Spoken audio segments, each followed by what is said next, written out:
Woo! Hello, everybody.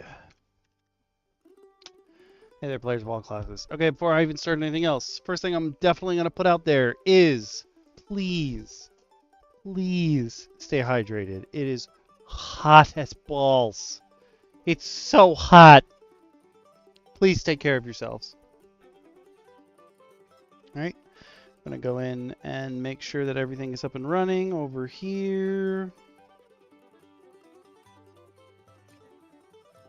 Come on, YouTube. Is everything good to go? I think it is.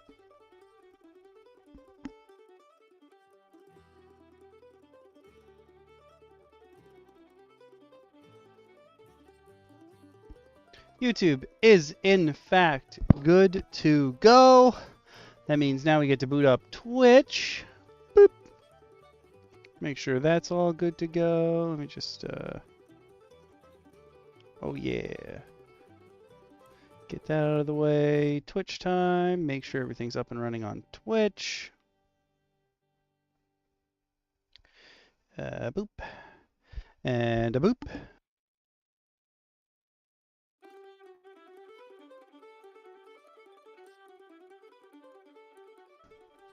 Twitch is, in fact, up and running. I will just make sure that Nightbot is alive and well. Nightbot did not answer me on YouTube, but it is answering me on Twitch. There we go. Nightbot just woke up on YouTube. Excellent. Okay. I made it. Let me just make sure there's one more thing running real quick. That's not it. Also not it. Okay.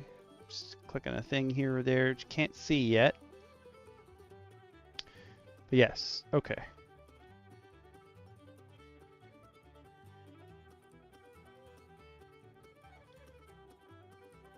Okay. Nice. That is for a little bit later. DM Lacara won't be joining us tonight, so I'm not going to wait the full time for DM Lacara to pop in.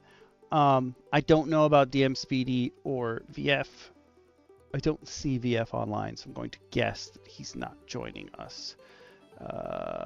We'll see about DM Speedy. And we'll... Oh, I know DM Shin is going to join. For sure. Faux show. Hey, Waz! That came out like sing-songy. That wasn't my intention, but I'm going to accept it. I still don't know what this server commands other than blah, blah, blah are blocked. Like, why do you keep doing that? It's so weird. Because it's the correct command. I don't understand. But you have reminded me. Oh, then I'm going to keep that in the future. I'm going to hit the button on this promo thing that's going to run for the next 70 hours.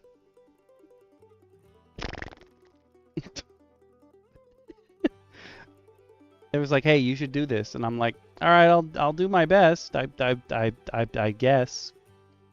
You're about to start a 70-hour promotion. It can't stop. Yeah, sure. Do it. Do it!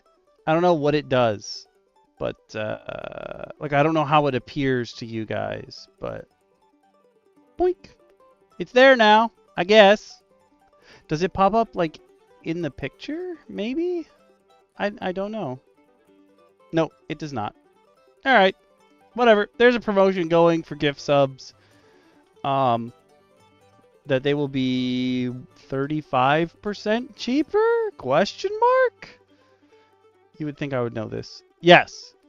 35% off tier 1 gift subs, but terms do apply, which tells me that there's going to be some stupid stipulations so Daddy Bezos doesn't have to. Having a good time, having a good time. That's a good song. I know I'm already going to get the I'm already going to get a little bit of a copyright flag here because I'm using a Nickel Creek song right now for the intro. But hey, it's good. It's celebratory. It's happy. And I need that. Ah! I say as I knock down everything on the desk. Whoops. Oopsie doodle. I do not know if the fan is going. I'm trying to check the levels to see if the fan is going to get picked up. I'm trying to put my body between me and the fan because it's so hot. I'll say again. Please stay hydrated out there. It is so hot and so sticky. Do not pass out. Do not die. Take care of yourselves, please.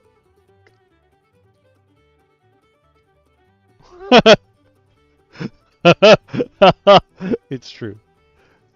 They won't know. But I figure I'll give DM Shin 10 minutes to join. If not, I'll just start without him.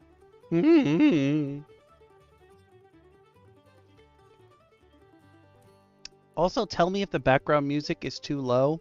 I actually have it bumped up, but this is a pretty loud file, so I'm not sure what's going on, or if it's just because it's so hot. I don't know if this is a universal experience, but when it's so hot, I generally can turn the music up louder than I would normally because, like, there's so much movement in the air particles that I feel like the sound waves are it's harder for them to get through. I don't know if that's really scientific or not, but that's how I've always internalized it. What? Was it by the Horfs? Ooh! Ooh! Ooh, this reminds me. I will be making a post about this later, but I went and changed all the icons so that the member and YouTube, the YouTube member and the Twitch subscriber icons based on time are all the same until the 5-year mark because YouTube doesn't go past the 5-year mark, but Twitch does, so I gotta make new ones for those. But you may have noticed some of your icons are different. Ooh. Articles. So all system agnostic stuff, really.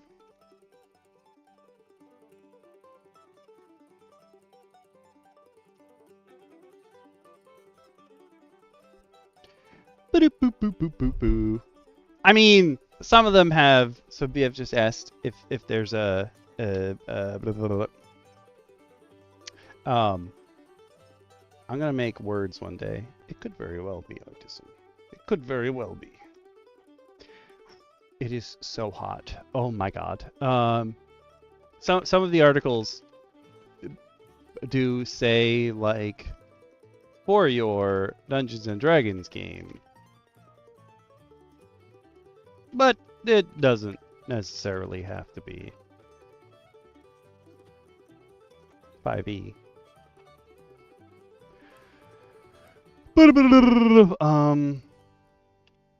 Oh, nope, that's not the right button. I don't know what I just did. I meant to hit F11.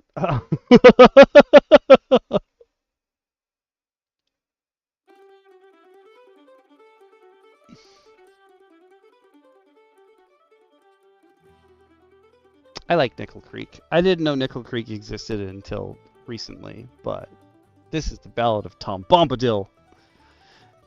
They like Lord of the Rings.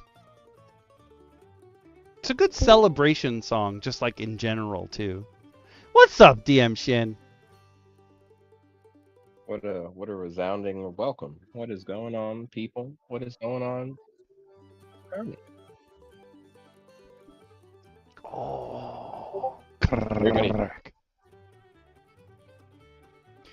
It's hot. Are you making sure that you're hydrating? I'm trying. Good. Also, good. is my mic working? Yes. Okay. Gotta make sure. I'm like, wait, did I get this thing right? I believe in you. So one of my neighbors is setting off fireworks and like has been setting off fireworks all day, and I'm like, bro, it's so hot. What's wrong with you? I could answer this for you, but I don't feel it's my time to answer this for you. Mm, mm, mm. And then I came home and my neighbors were yelling at each other, but they're like way down the road, and I'm like, why do I hear you? The only people that you can hear on this block are generally speaking my sister and the dog. I can hear your sister. Yeah, it's true. It's true. Yes! BF/Clubs is going to join us. Yeah! This makes me happy. But, Awaz, you did win this. Agreed.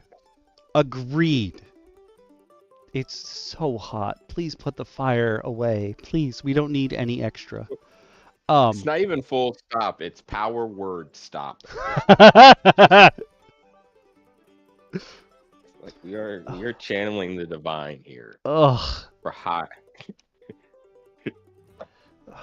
But Articles has won, and Awaz was the one who came up with the brilliant suggestion to make a new channel in the Discord. So now way at the bottom of the Discord, there's a notifications thing, and I made a new role on the Discord that just has all of the people who are mods either on YouTube or Twitch.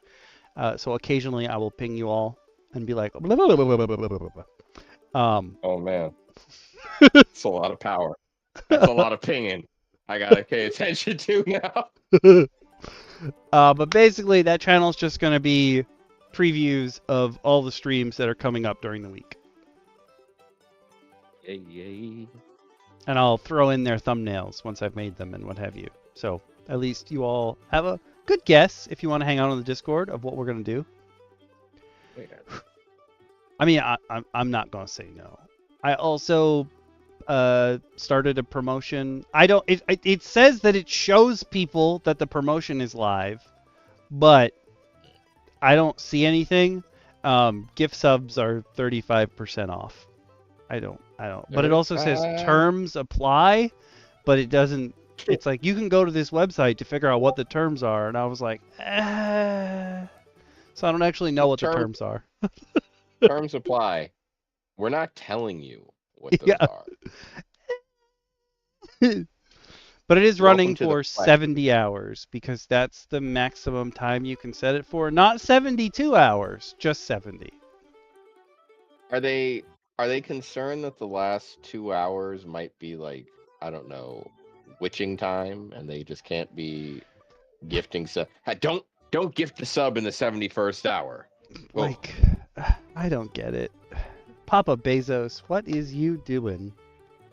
Papa Bezos don't know. Don't call him Papa either. It makes me feel bad. He has sired no children. That man is the father of none. But you won last week. Articles was chosen. So our 3 articles for today, nope, I'm in the wrong window. Hold on.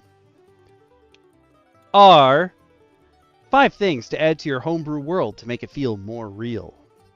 And then we're going to look at 12 movies to inspire your next great heist. And then the last one. I'm kind of excited for that one. Right? I was like, I haven't seen some of these movies, so like, okay, I'll be looking into some stuff. And the last one is an AMA of I'm a professional DM. I run 5 games a week. I finished 7 total campaigns. And I'm like, oh, cool. Ask me anything. I'm like, all right, cool. Though I'm a little weirded out that the person who wrote, who did the AMA has deleted their Reddit account. Oh. Little concerned about that, but yeah, things to talk about. That's it's a strange maneuver. Yeah. I don't know how many of you get this, but like almost, I'm going to say every 3rd thing my phone suggests I read is from TheGamer, even though I'd never heard of the website TheGamer before, like, my phone.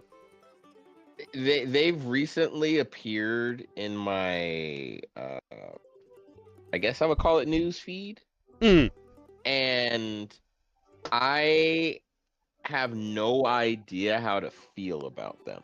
Mm-hmm. I'm just like, you're here. Like, I'm choking and dying simultaneously. Please don't. I Ooh, do what I blackjack and want. liquors. Mm. But that's my kind of toddy. Mm. But I keep seeing them, and it's just like 12 things you should do. And that's where I Yeah. saw them first. Expedition 33 was like 12 things you should do in Expedition 33, and I'm like, I haven't played the game yet, but I want to know what I should do. Like, I mean, if you're offering tips and tricks, I both enjoy tips and tricks. It's true. I will for sure say that they definitely come from like the BuzzFeed listicle, Oh yeah, like the same kind of idea. Kotaku. Yeah, they're very Kotaku-esque, like heavy on the hey, we've curated premium content to share with you. Yeah. And like AKA we have interns. saying the same thing but with different words like 15 times because they're clearly getting paid by the word. I understand. Listen, everybody's got to make a living. True. But Yeah, I don't hate them for a living. yeah, they're doing their best.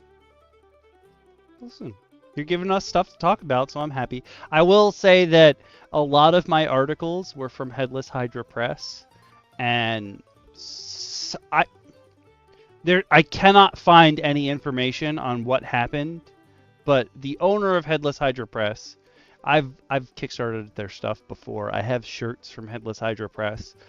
They were like really on the up and coming in the homebrew scene, and the owner of Headless Hydra Press, Shane, got Lyme disease, and he was like knocked out from Lyme disease. But I don't know the exact details, but from what I can gather,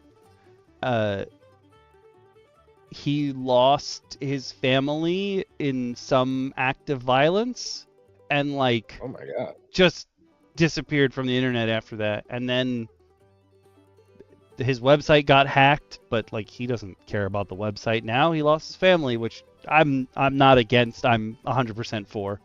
And then one of the things that he was working on a Kickstarter, he gave us an update like a year and a half after he stopped answering everything, and he was like, my life has been irrevocably changed, and I'll never be the same man I once was. I'm sorry that nothing will ever come to fruition from me ever again. And then just disappeared again. And I was like, oh. Like, that's heavy. Like, listen, Kickstarters are all about like, you don't know what you're gonna get. You're crowdfunding this person. Like, I'm a nosy person in general, and like I want to know what happened. But clearly it's something very bad, and I do not hold that against him. It's just I'm letting you guys know that a lot of my articles originally came from Headless Hydra Press, but I can't use those links anymore because his website was hacked, and all of my antivirus and what have you are like, do not click anything from that site. So I just went and deleted them all. I was like, okay, fair. Like, don't even think about clicking on that. What is that? It sounds heinous.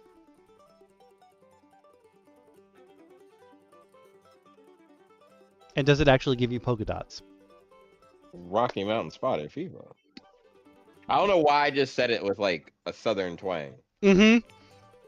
Oh. Like, oh is that the thing that makes you not be able to eat red meat anymore? Nani? I know there's a tick that can transfer something to you that makes you stop being able to eat red meat, but I have no idea what it's called. It makes you like deathly allergic to red meat. I think I'd be okay until I imploded. Like until I went to a cookout and accidentally got a burger. Yeah, exactly. Be like, I love burger. Arrgh! And then I Right? die. And I would be very Oh, sad. I'm absolutely going out like the way I came. Like Oh, that's for for sure, sure. for sure. Mm-mm. I'm not eating it. Yeah, no, at this point, I'm 10 toes deep. But if you would like to follow along with this, the gamer article. Oh. So it like makes you really, really lethargic and your muscles and stuff. Not, it's still awful. That's still awful. Yeah, it's pretty But crappy. if you'd like to follow along, if you're on YouTube, you can drop the description of this very video and click the first link that's in there. If you're on Twitch, I'm throwing this in there and pinning it for the next 30 minutes. Bloop. Though I don't think it's going to take us 30 minutes to make it through 5 things. I know we talk You a never lot. know. Yeah, it's true. You never know with us. And for my fellow DMs, I'm throwing in Oh. this in the DM Roundtable so you can follow along. I love to follow along. Woo! Don't But mind me. I was drinking water and trying to respond to you simultaneously, and it came out as whimsical. Came out as woo! Just so. Um. Apologies to everyone's eardrum, as my voice turned me into Berries and Cream, the musical. ooh, that sounds fancy. I hate it here. Oh my god. So, okay, this is the song that I'm playing. I'm just using it because it's from Tales of Symphonia, Dawn of a New World, and I thought that was a clever wordplay since we're talking about homebrew worlds. But it goes a little hard. Sixto Sounds goes a little hard, so apologies if it's not really the speed of what we're talking about. Oh, it just kills. Oh, interesting. Don't like that. Okay. Yeah, no, we veto. I don't know how I veto it, but I'm vetoing it. Pop that tick. Actually, no, you're supposed to take the tick with you, right? So they can check it. I don't know why when you said pop that tick, I heard it in Devo. So I just heard pop that tick, and in my brain, just Oh, that's fantastic. I love it. All right, so this, okay, so this thing at the beginning that's like, hey, it's crazy of you to make up your own world. Wizards of the Coast has many. Why don't you just use one of theirs? I'm gonna tell you that them. We just had a conversation about this in Tabletop Schmabletop, where one of the new people that's in the Common Curry Discord was like, I really want to make my own homebrew world, but I know I'm not ready for it yet, so I just never start. Whoa. And I was like, yo, hear me out. Just take one of the worlds that already exists that has all the information on it, and like just keep taking one step further away from it. I think that's the best way. Like, you don't have to start from absolutely nothing at the beginning.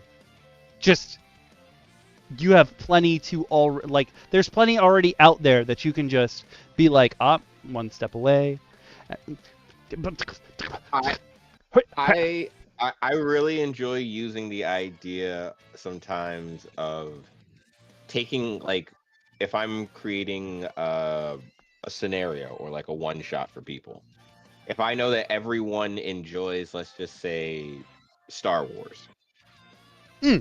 If I think of a Star Wars movie or game that I really like, I just start taking parts out that I would change. And I just rewrite the script or the story of that game. And then eventually you'll realize that as you change one thing, well, now this doesn't make narrative sense. So you start to fix things. And eventually, before you know it, you've written everything you need to create your campaign or your story or your background or whatever it could be. Yes! You just gotta like. There's an inherent fear in making new stuff because it's uncharted territory, but a lot of the times you're making progress towards that new thing all the time. You just can't you can't really see your progress until you get to the end and look back. So just put one foot in front of the other, and Like, I soon can you'll be say walking through wholeheartedly, that door. like, I got the response back from the competition. I unfortunately wasn't chosen, which is okay. That's okay. Their biggest complaint was that, unfortunately, they were not really. They liked the story beats and the ideas that I have. They gave me some ideas on mechanics that they think could use some refinement, which I agreed with and took their advice to heart. Hmm. Just for adding things, and like they gave you like some subtle notes kind of stuff, but Oh, that's way it better was than I expected. it was Like like it was on like a their end, very I nice mean. like, hey. Oh yeah, it was like a, hey, we've read your submission, and you could tell like they kind of just really have quick notes that I think like they write up as they're reviewing people, I guess, if Mm. they really like want to get to the review stage. But they don't like all the A. They didn't like my use of AI art at the moment, so it's just like ah. Oh. Mm. So I was like, that's okay. And they, like they said, there were certain things they think I need to fix and explain better in my that they think they would like to understand better in the way I explained it, because it was like a very quick summarization of your story for a Mm. lot of it that I sent. So I was okay with that.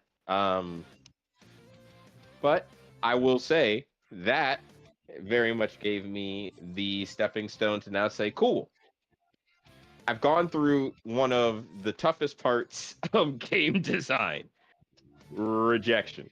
Mm. I've now passed that threshold.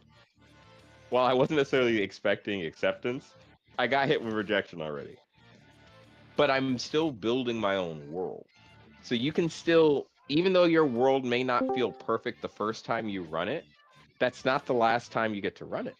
Yeah, yeah, yeah, So yeah, fix yeah, what you need to fix. Adjust the world. Because it's your world, you can fix it on the fly. Because no one knows your world but you. yeah. Mm-hmm. What's up, VF Clubs? What up? Hey, how's it going? What's Pretty good, going and on? you? Going pretty good. Are you?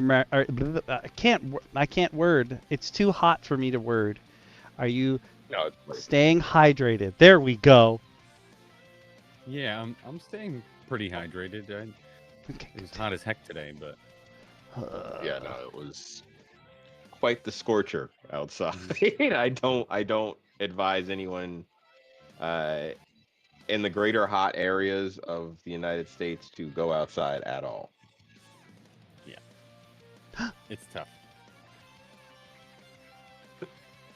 Oh, that's right. AWAS wasn't here when you were here last Oh, time. that's right. I was gonna be like, you Yeah. weren't?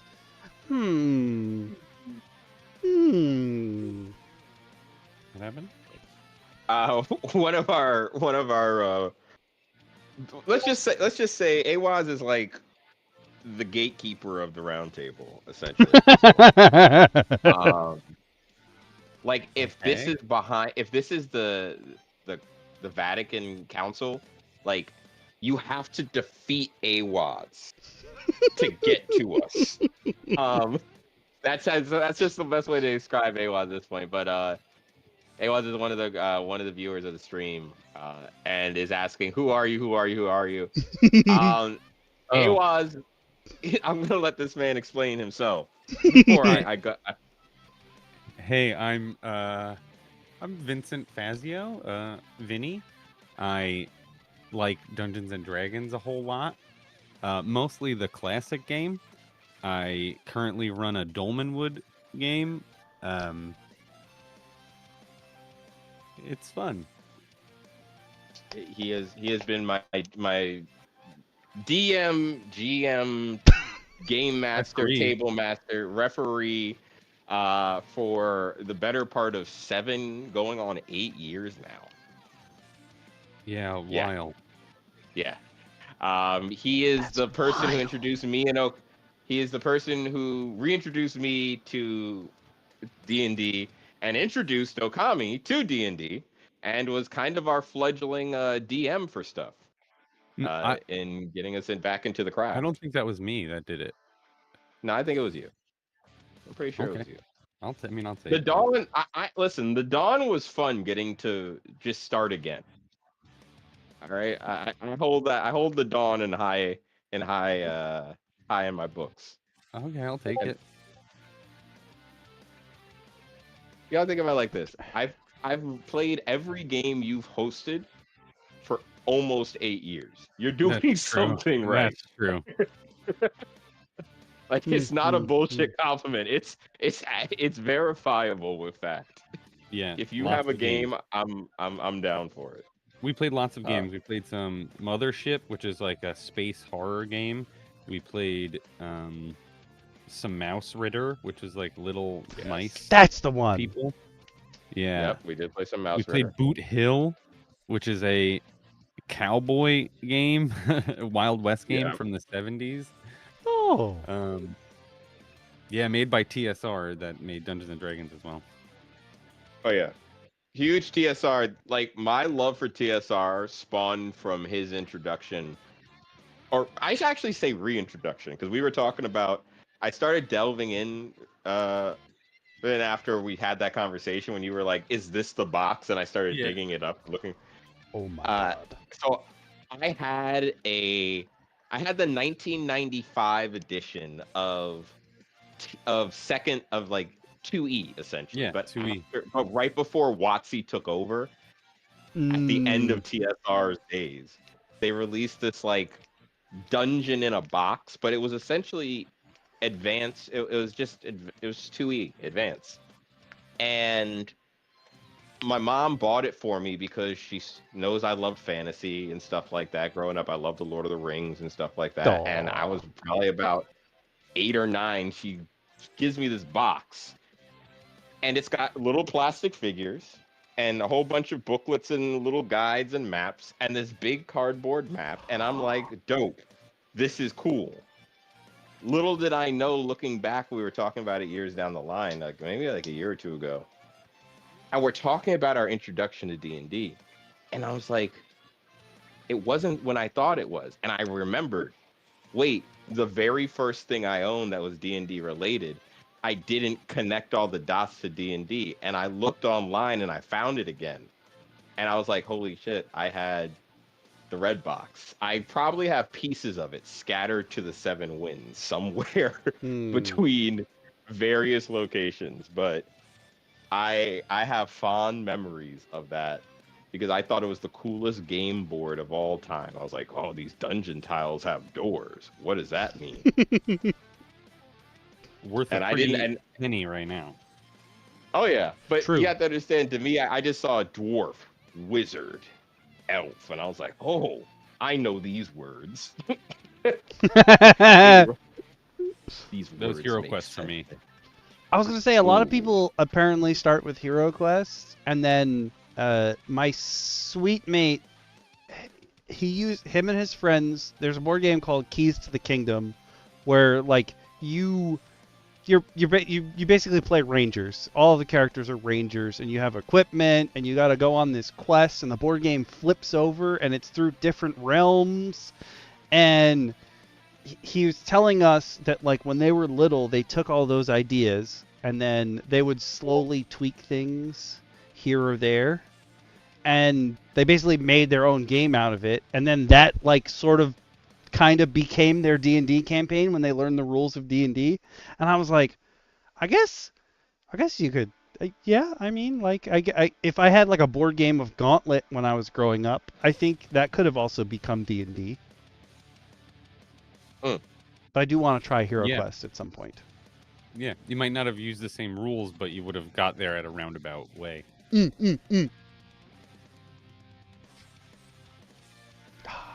And Hero Quest just released a new starter kit that has less minis in it, but it's smaller. Is it cheaper or is it? I think it's Do the slightly request cheaper and than the play. regular Hero Quest box. Oh my god. Sorry. My phone just informed me that tomorrow in my area, the low is 81, the high is 102.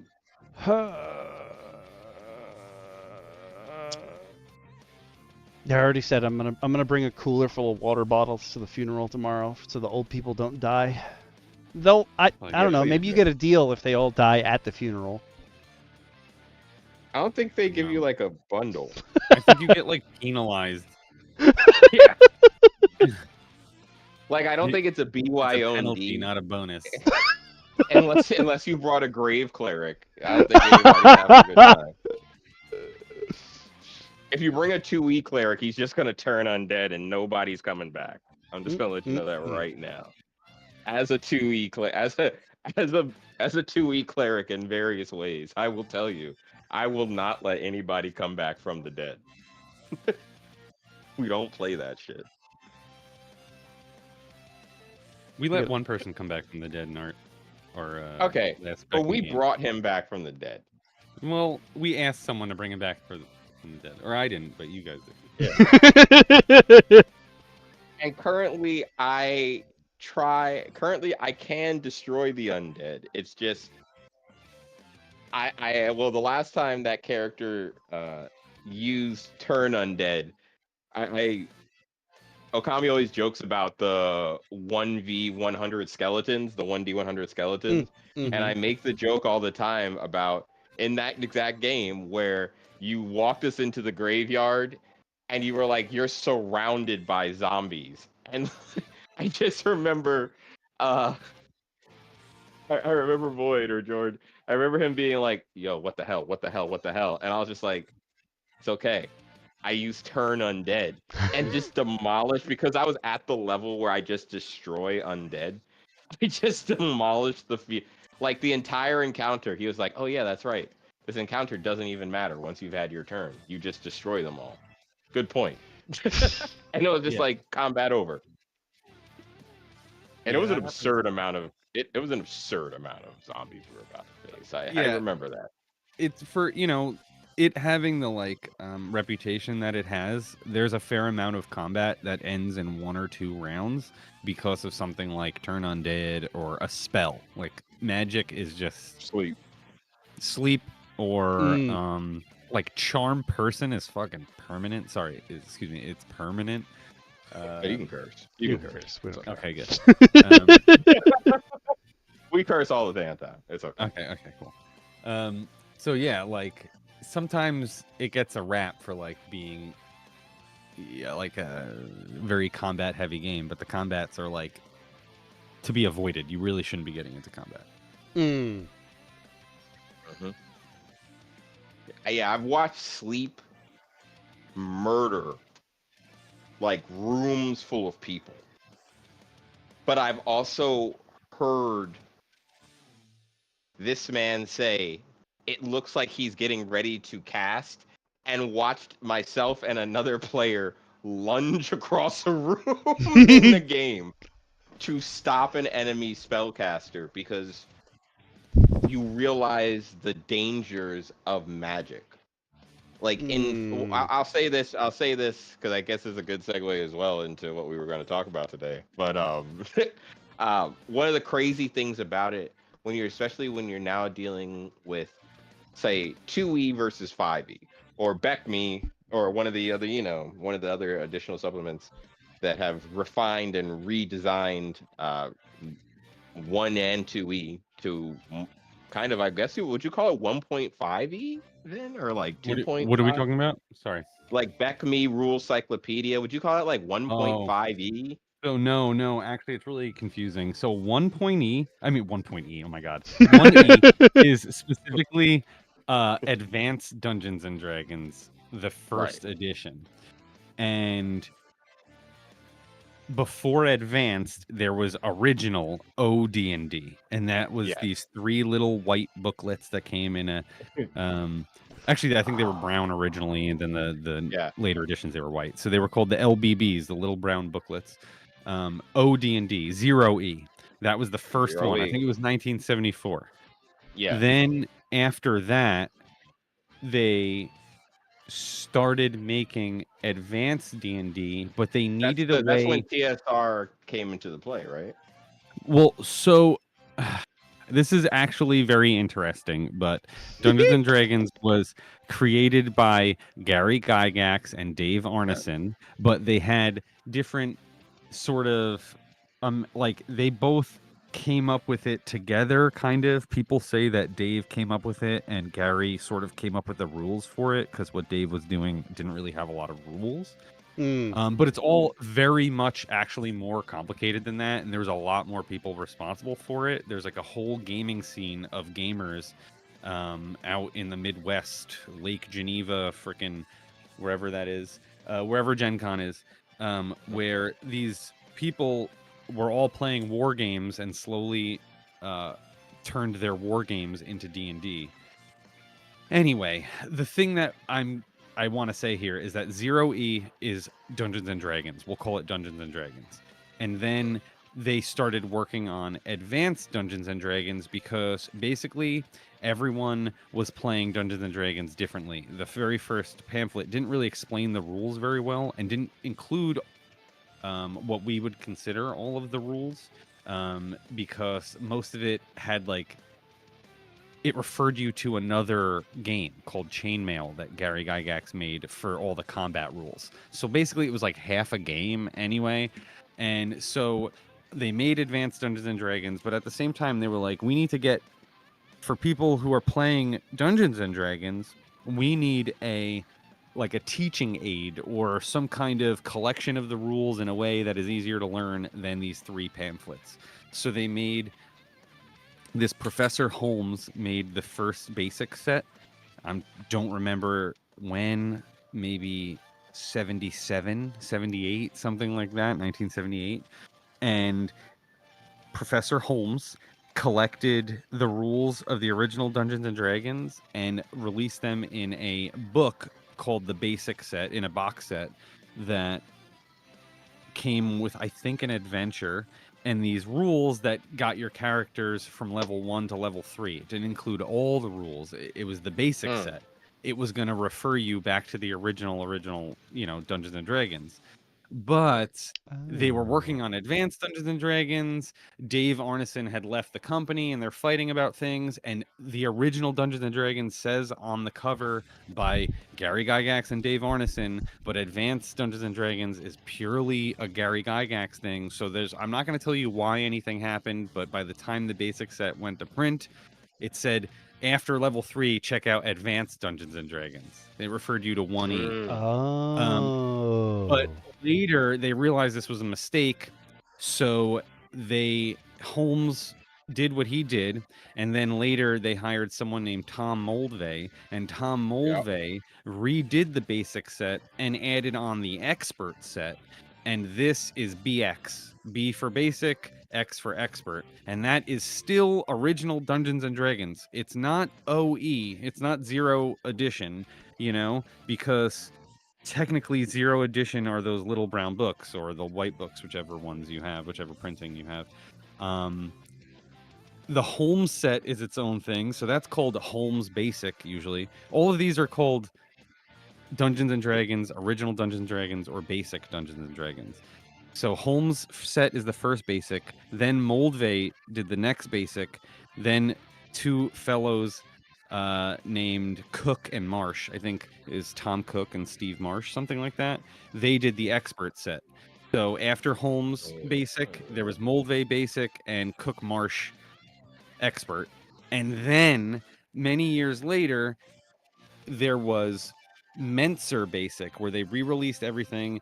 TSR was coming a bigger company. They were no longer just some like little indie thing. Now they were like becoming one of the biggest gaming companies, at least at the time, right? Because of Dungeons and Dragons. So they released everything recollected by another editor, Menser. I think again it's another Tom Menser, and he released the red box set.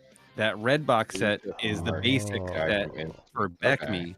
Then there's Menser. This time will do all of the sets of Beckme. He does a basic set B, an expert set E, a companion set C, a master set, M, and an immortal set, that's the I. So BECME makes up all of these. Yeah. They're 5 box sets, red, blue, green, black, and like beige. And those 5 make up BECME. Then in 1991, okay, I'm done. This is the last book. No. Keep going. Between AWAS in the chat and you right now, it's just like this is the history of D&D that most people don't think exists. And I appreciate both of you being historians of this. Hell yeah. Yeah, so basically in 91, they then had, I have one here, I think it's Aaron Alston, did the Rules Cyclopedia. Now, the Rules Cyclopedia was a collecting of BECME, but without the I. They like left the Immortals box set for the most part out of it. They talked about the Immortals, but they didn't include everything from the box set. And they put Mystara has no gods. Well, they have Immortals. Yeah, Mystara, they had a built-in setting to sell with the basic line, so all the modules they sold for the basic line were in Mystara, just kind of like how Forgotten Realms is like their standard thing right now. And so basically, this Rule Cyclopedia collects some of that stuff. It tells you about the known world or Mystara. I don't know if it was called Mystara at the time. I think in the office they called it Mystara, like mystery, but I don't like that. Mystara is also, I think, where a lot. It's the one that they won't really touch a lot of, and they've kind of left to the dust. Like it took a lot of the stereotypes of the world and created classes in the zines that exist throughout Mystara. So like Native Americans are where they introduce like a shamani style, like very like not. Some of their descriptions are a little more dicey. Let's just be honest here. It's just like a little more culturally insensitive or uncouth to today's, eyes or whatever. Social acceptances. I really like it. I love it. Oh, you know I'm a huge Mystara fan. And I'm a huge Mystara fan because I look at it as fantasy. And Dark Sun. I think you're totally right. Oh, Dark Sun. I'm a big Dark Sun fan too. But the one thing I want to say, just to sum up all the crap I just said, is that technically we don't play 1E, we don't play 2E. We played BECME, which is considered basic D&D, because that's what they named the box sets, and just to be like, one was advanced and one was basic. So basic D&D is what we played. We played the BECME version of basic D&D. We also played OSE, Old School Essentials, which is a retro clone or a remake of BX D&D. So that was the Moldvay Cook Marsh. We also played BX. Well, we played BX because we played OSE, and OSE is the same rules, 1-to-1, completely exact from BX, just printed in a easy to read book. All it is. So you mean to tell me I played the same game twice? I was like, this is so vastly different. Yeah. So BX, well, yeah, because BECME isn't remade through this modern retro clone sort of thing. BECME was a book from 1991, and they use a 9-point font with like no leading between the lines and 3 columns of all smushed together. It's hard to read. And then OSE is all bullets. It's like all lists, and it's like the easiest thing in the world to read. So it takes the same exact rules, 1-to-1, completely the same, everything basically, unless there was some discrepancy between like in the basic book it said one thing, in the expert book it said something else. He had to they had to decide which one to put into the OSE, but otherwise it's exactly the same. So we've played BX, we've played BECME, and now we play Dolmenwood, which is the person who made Old School Essentials had a home like setting that made with someone else, and it turned into its own game. So it's BX like reskinned into its own game called Dolmenwood, but it's completely compatible with BX.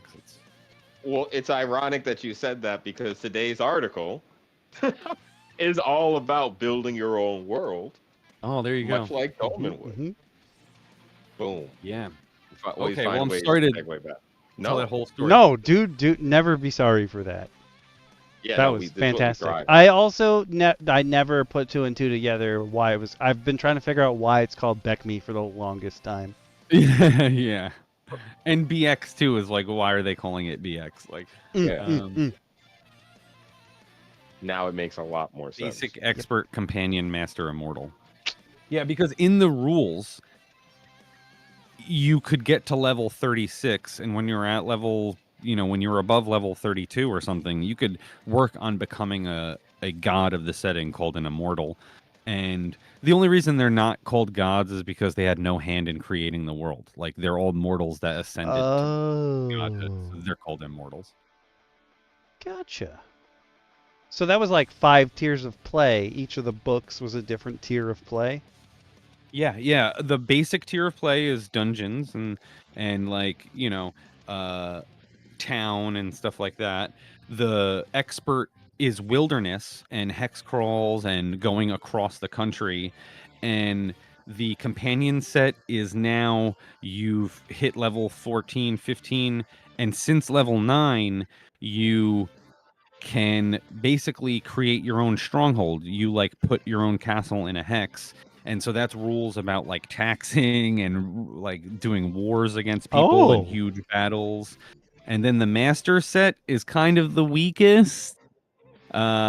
Honestly, it adds like weapon mastery, I think, and it just adds it starts seeding in the immortal stuff. And then the immortal box set is like how to become an immortal and like what your powers are when you are an immortal. And basically it was more of a GM thing because like people really weren't becoming immortals that regularly in their games. Fair. So the immortal powers are crazy though. It's like as soon as you become an immortal, you can make your own planet. Oh. Like immediately. Yeah. Does that mean that you would become a god on that planet, but just an immortal? You become the god of that planet. Cool. Yeah. I played a character that was fucking with the immortals. In non great ways. I think they kind of I was in a tug of war between what my character came in the campaign as and what one item in the campaign turned my character into. Yeah, he got a staff of healing that he could, like cast cure wounds on once a day per person. So he could cure wounds everyone in the world once a day if he had enough time to do it. What? So a chaotic cleric became pretty caught in the middle there. Interesting. Yeah, because my cure wounds as a chaos cleric is actually in that game system for me to reverse. Because you had dealt, that's when you dealt with reverse spells before inflict wounds and certain spells like that existed. Oh yeah, they were reverse spells. They were reverse spells, so darkness was born from light reverse. Yeah, if a arcane spellcaster knows light, they also know darkness. It's the same thing with a cleric. If I can pray for light, I can reverse it for darkness. However, as a cleric, because you're pulled to one side or the other, unless you're a neutral cleric, which you lose certain things and gain other things. That's the only way you can become a druid in that system. Essentially, what you do is, as a chaotic cleric, you always cast things naturally in the reverse. Yeah. So to cast Cure Wounds is to pull from law, and that goes against chaos. Thus, every time I would cast Cure Wounds naturally, I was actually casting a reverse spell, which is opposite the favor of my god. or my religion at that point. And because of that, I was actually pulling myself away from chaos, which was simultaneously summoning chaos to find us and kill us. Ah, Yeah. Yeah. I could only heal people with the staff, and anytime I cast Cure Wounds myself as a character, everyone in my party knew, oh, this is gonna be bad. He basically wasn't allowed to use a spell to cast Yeah. Cure Wounds because it made them a beacon to like all the other chaotic people in the area. Like So my Oh. chaos that I was pulling from as punishment for me not pulling from it was essentially being like, he's right there, go beat his ass. So ends And up they that in more than one town he has to line up with a healing staff and just basically like selflessly offer healing to just the people of the town. And so not a very chaotic cleric thing to do either. So that was an issue too. yeah. Yeah, there was a lot of problems with Anyway. that campaign. Yeah. Stuff to deal with. But I bet it made your world feel more lived in and real. Oh, it absolutely did. And I think that's a great thing to do, because Kami, you want to start us off? Yeah. Sure.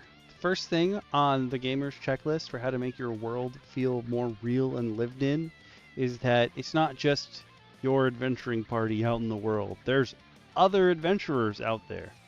And they're suggesting here, like, oh, it's great if you have other adventurers or... God dang it.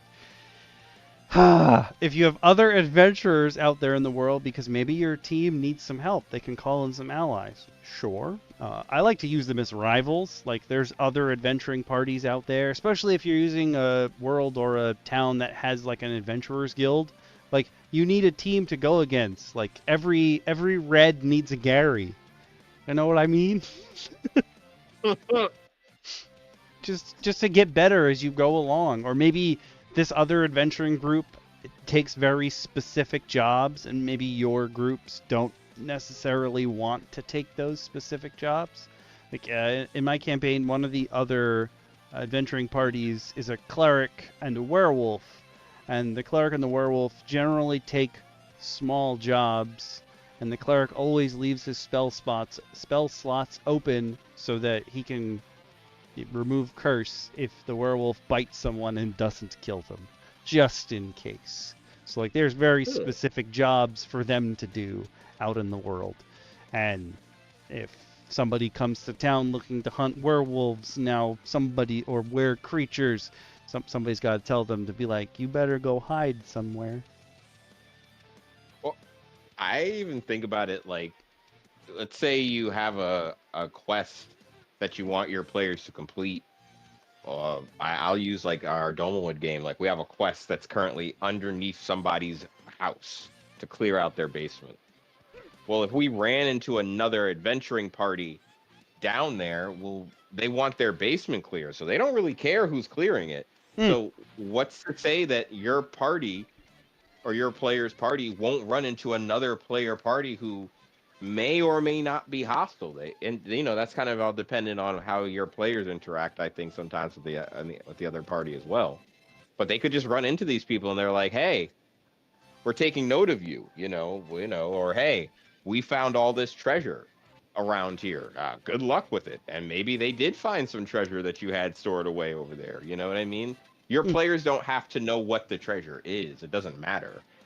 It's just to introduce the idea that, hey, the more time you take to complete something, will naturally, a quest giver might be like, well, if they haven't gotten it done yet and I haven't seen them in 6 days, I just offered to the next people that came into here looking for work. Yeah. They still need their basement cleared. Or you could use this system at the very beginning of the game as a funnel type deal. Like, somebody cleared my basement. Everybody's 0 going on 1. Whoever survives is going to be the party that you play the campaign with.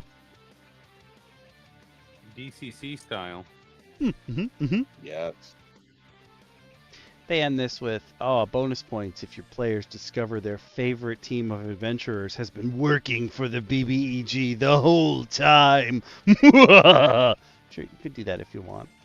They don't necessarily have to be evil, though. Not everything in... I mean, listen, if your party's all murder hobos, sure, everything that's not them is going to die, but it doesn't have to be that way.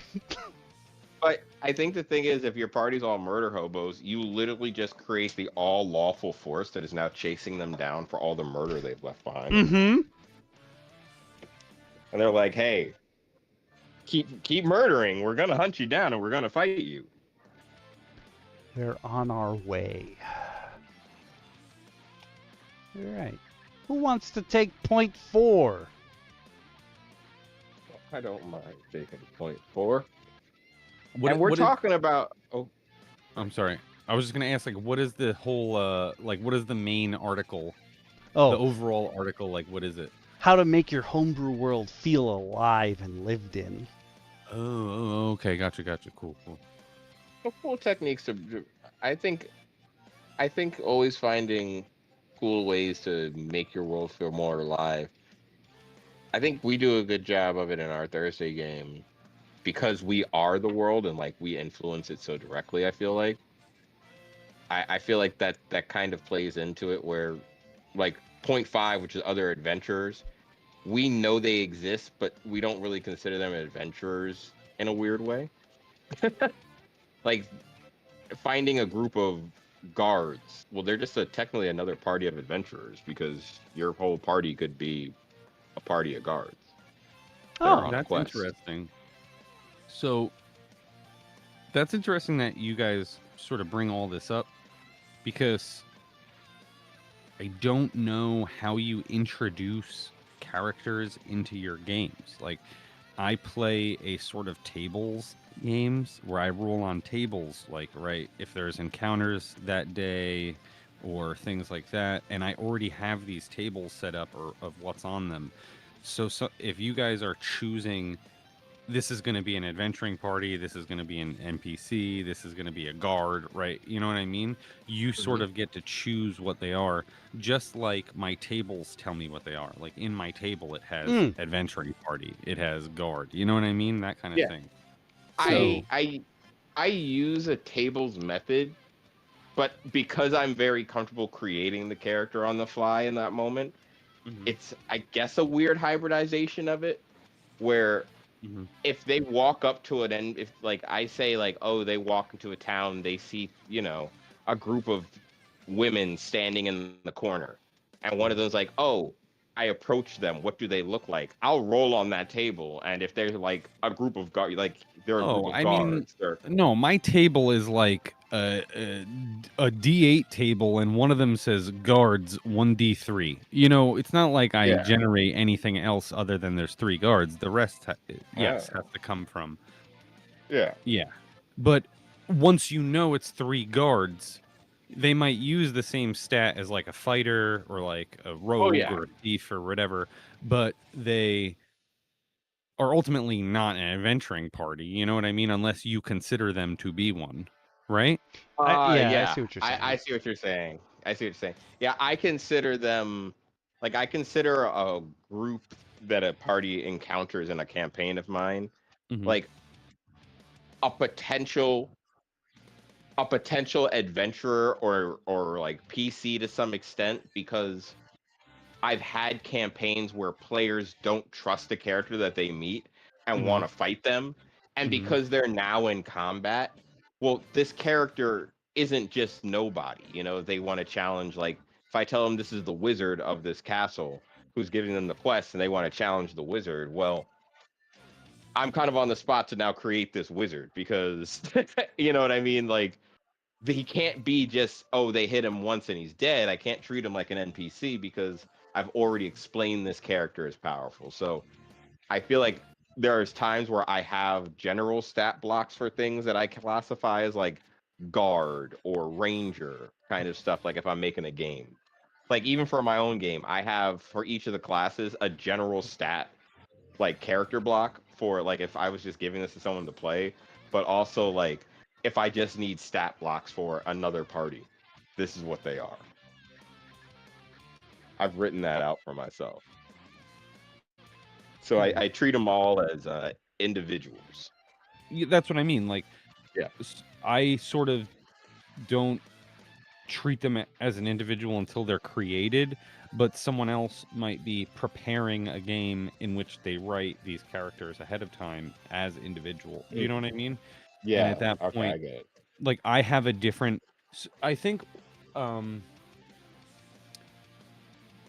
because if it's a guard, I think in the game we're playing right now, a guard is a first level fighter. It's the same thing, basically, right? Yeah. So,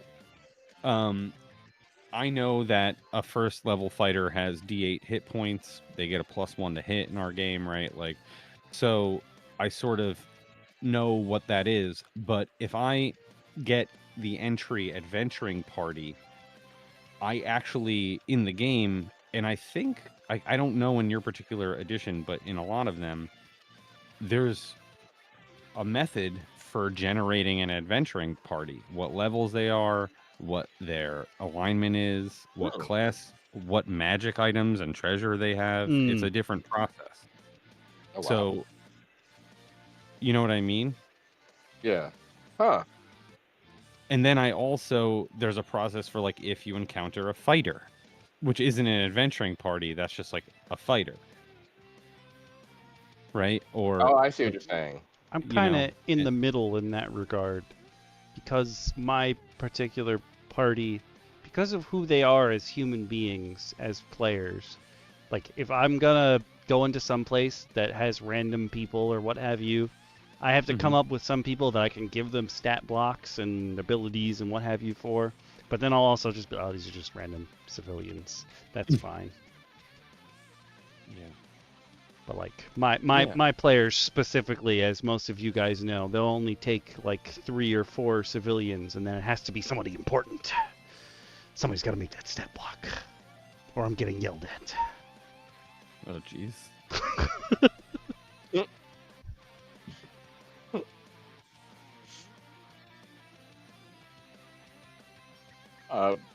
But the second thing that they mention in this list, to go back to it, are something that's very important, and that's permanent repercussions. And that's to state that while we all love video games that let our choices have lasting consequences on the world, character, and story, I wholeheartedly believe you should let players interact how they want to. And accidentally maybe blow up that guy that they need to, let live, or let the murder hobo wing maybe actually have some lasting consequence. I think that actions and people dying and what your party does should definitely carry over from town to town too, especially in established worlds. At least that's my opinion. Especially if like they're big name people now. Like once you're past tier 1 and you're like into tier 2, like the surrounding towns are gonna get word of whatever you're doing. You're basically celebrities.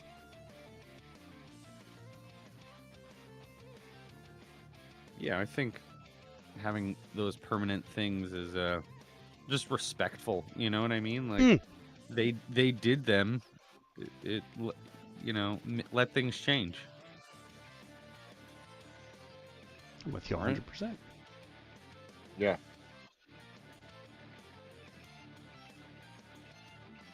I like in this second paragraph that I can see here, where it's like sometimes you get the impression that the DM is telling a story and you're just watching it happen in real time. Yeah, that's a bummer. I sort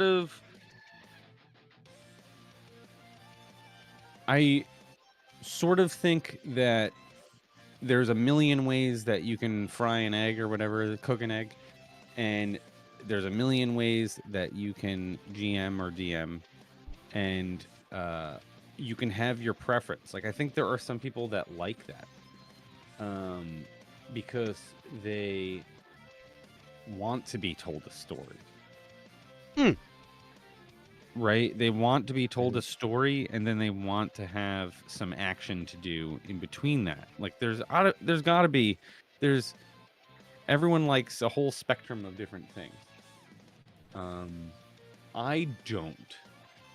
I think that's kind of a bummer. And I think sort of like to go on with what you're saying, if your group goes to like someplace, let's say they're going to a ball, a gala, right? You would understand. You just said that basically there's like a sea of people that are just people there, but you would basically highlight people, right? You would focus on some NPCs to flesh out ahead of time. They're going to end up talking to who they talk to. They might talk to one of the people in the sea of people, right? And you will have to respect that kind of. But you do sort of flesh it out ahead, these certain beacon people, highlight people, and it sort of becomes a map of the event. And I think that what this article is saying, where it feels like a story, is sometimes you say like you talk to this person, then this happens, you know. And in reality, the players, to me, I think it feels good or better when the players choose just who to go to, who to talk, you know what I mean? That kind of thing. Like even just giving them the option of being like, okay, you walk in, you see these 5 highlight people, everyone else is dancing, like you describe those people, obviously, right? What do you guys want to do? Yeah. So you sort of, I what you're saying. it basically like is a dungeon, right? Like because anything can be a dungeon. And each person is just a dungeon room, right? Or an encounter. It doesn't have to be a dungeon. It could be like a wilderness map. It could be a town map, you know, whatever you want to look at it. But it's keyed 1, 2, 3, 4. And those 1, 2, 3, 4s are the characters that you've made. And letting them sort of ping pong around and talk to people as they would just being people, maybe split up, right? We love a good split up as dungeon masters, game masters. So I think that it's just that little twist that takes something from being the dungeon master connecting and then you do this and then you do that. The players just let them say, and then I go here and then I go there. And it's just such a different experience. And I like it a lot more. I'm not going to tell anyone to get chocolate ice cream, but you know what I mean? Like you do it the way you want to do it. But I'm describing the ice cream that I like. Thank you. I like it. So I agree with what they're saying. Long story short. No, I definitely agree as well. And they finally, like you mentioned before, that they do finally end on noting that. And I think we kind of touched on it a little bit, that becoming unsavory characters ruins reputations and has rippling effects as well in the world. Honestly, I feel that if your world doesn't have some ripples, it can't. No matter what kind of game you run, you need ripples. Yeah. Like your players' actions have to have even a minor ripple in the immediate effect of what's happening in your story. There has to be some kind of effect here, you know, because that's what the nature of D&D is. You roll dice and you react. You know, it's a constant back and forth turn-based system. It's just, you know, what dictates the length of a turn is dependent on what you're doing. And think of the dice, like the dice are basically just a yes and mechanism.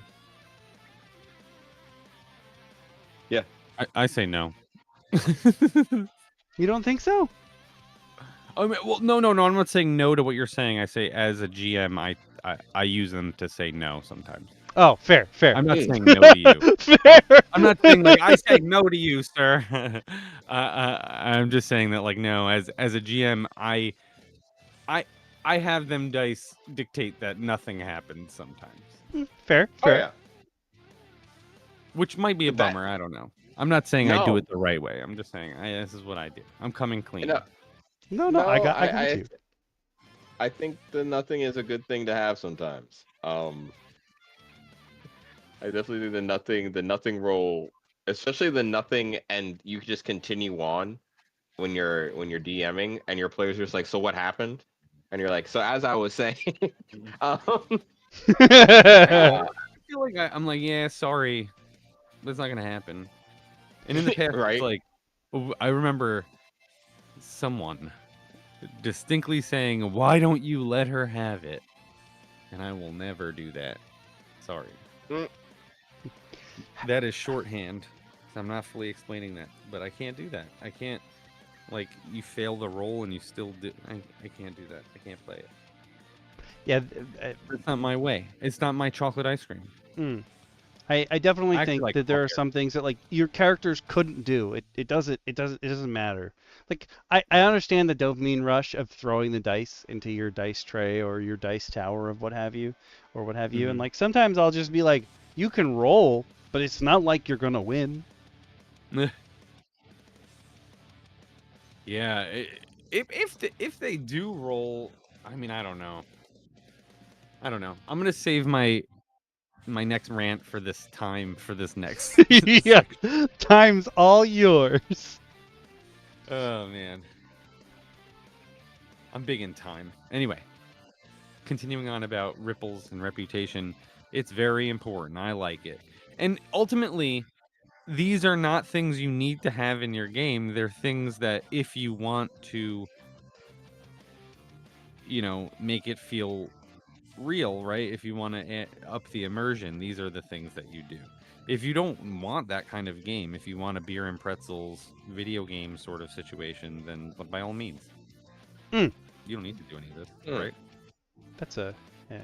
I just went through the Scion class from Kibbles Tasty, and if you're a YouTube member, you might have already seen it, but if not, it'll release to the public in like a week or two. But one of my issues with it is that as I've become a more experienced DM and I've played longer, I realized that the class there's too much build your own class in it for me to allow my players to do it because they're not going to give it the due diligence that it deserves. And like, that's fine. Not every player is the same. I'm not faulting them for it. I just know that Yeah. if my players were given this option, they would just stop at some point and say, build my character for me. And like, that's not what I'm here to do.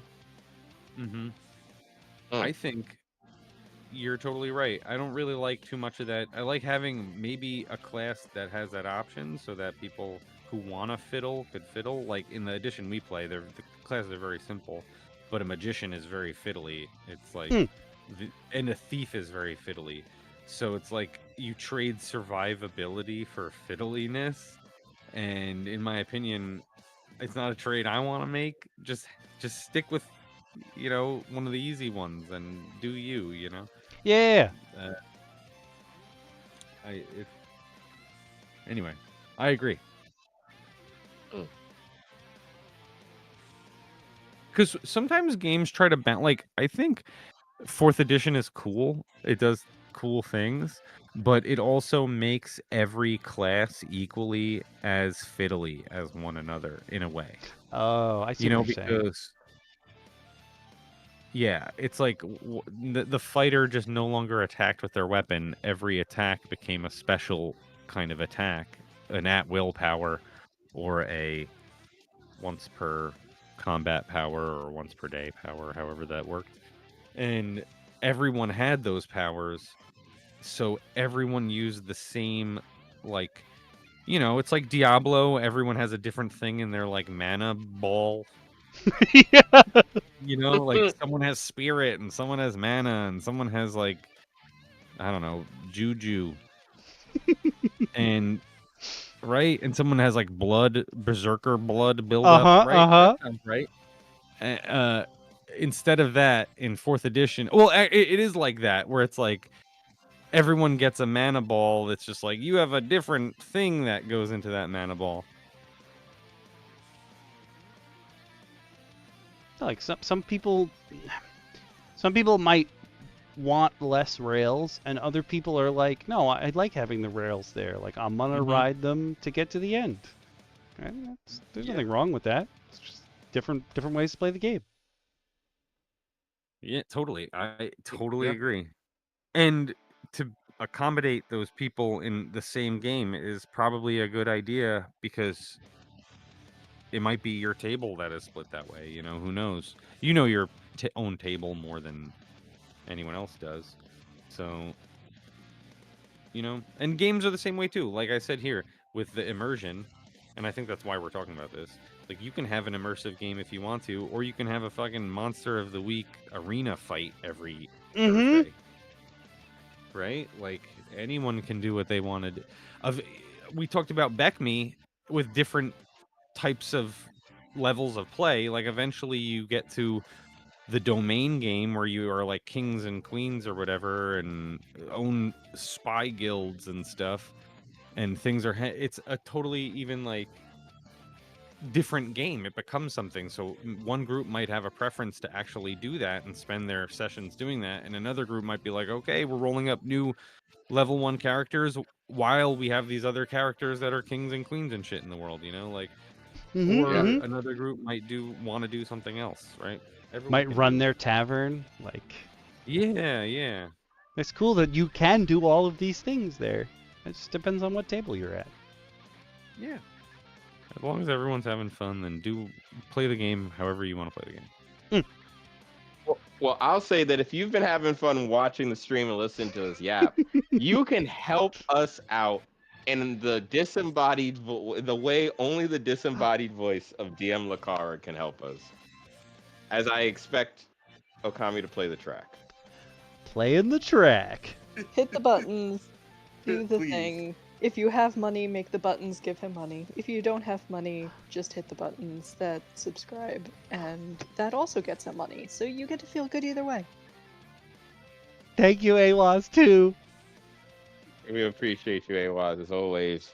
Our ever ready knight of the stream. Yeah, there's tons of stuff to do.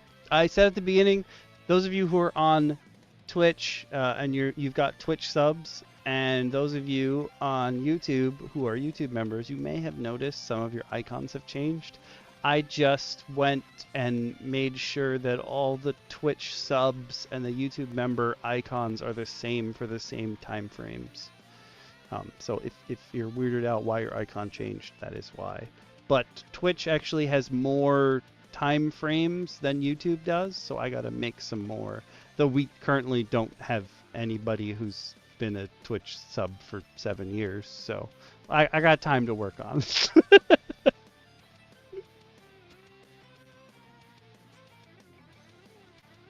But we're not shilling. Okami. AWAS, please. AWAS, No, please. Awaz, you do so much. You are so helpful. Cannot thank you Okami, enough. why don't you take us to the next piece? I sure will. Next one they've got here is plot relevant or not events that the players aren't a part of. I remember having a conversation about this specifically back in the day because the way I'm looking at the world, like, yes, your players are a big part of the world, but I don't think the world that they're in should completely revolve around them. Maybe when they're gods or immortals, like, of that level, sure, you can make the world revolve around them. They're the ones who are calling the shots. But until then, they're living in the world. So other stuff might just be happening. And, like, you can use passage of time for this to happen. Maybe it's the other adventuring parties that are out there. But, like, your players aren't the whole world. Unless it's like a teeny tiny demi-plane and, like, they're the only ones in it. Maybe it makes sense that the only things that happen of importance are stuff that they're actively doing. But otherwise, if you're running a whole world, like in the Forgotten Realms, even if you're on the Sword Coast, there's probably stuff happening way on the other side of Faerun, And there's stuff happening with like Halrua that's on the wrong planet right now.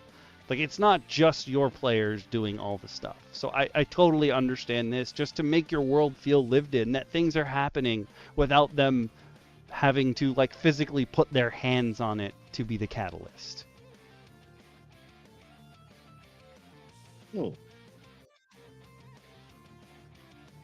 I think that while there is a certain level of things that have to occur in the world outside of your player's agency, I think that there does require, for me, and it really depends on the game, obviously, as well, that I'm running. But I think in most cases, it may require a certain level of either of player interaction. So, like, let's not say, like, if I was saying that if I'm setting up a campaign and in the first session, like, I tell people, oh, you're in the city of Waterdeep, and there's constant fights between the Zentarum and the Xants. You know what I mean? Stuff like that. That's an ongoing thing that is always occurring that they're not a part of. You know what I mean? Unless they choose not to be. But it's not something that I have to generate. So, like, things like that, I won't generate outside of the players choosing to investigate it. Like, you know what I mean? If I tell them that, like, oh yeah, like, I'll tell people certain blights of a world for any campaign just to give them a good idea of narrative theme of the world that they're going to exist in. You know what I mean? Kind of give them a good idea of what they're dealing with. If a player wants to make their character's sole purpose interacting with that and they express that, I'll absolutely invest in it. But most times, unless it's got something tied to something they're already doing, I'm not going to delve too far into the player events they're not actively a part of or haven't become a part of inadvertently by triggering, like, asking about it or something like that. Like, I need a player's interest, I guess, the best way to put it. That makes sense. So this is on the topic of things happening outside of the character's direct influence at the time. Yeah. I like that. I have things sort of happening in the background, usually on like a clock system stolen from Blades in the Dark, or just like make a circle and split it a few times, and color in the pie slices until it's full, and then that thing happens. Oh, that's cool. Yeah, so I do that. I use that kind of a lot because I run a sandbox game, so I sort of don't know what's going to happen. That's how I make the things happen. And they all have different triggers, right? It's like one is like a week goes by without this happening, or this certain encounter happens multiple times, or like whatever the trigger is, I color in a pie slice.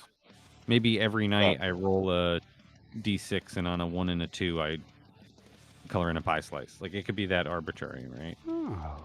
I very similarly, I have one of my nieces and nephews left like a fidget popper here, and I'll use like the pops for triggers and stuff. Like, oh, when I've run out of things to pop in this row, this is going to happen.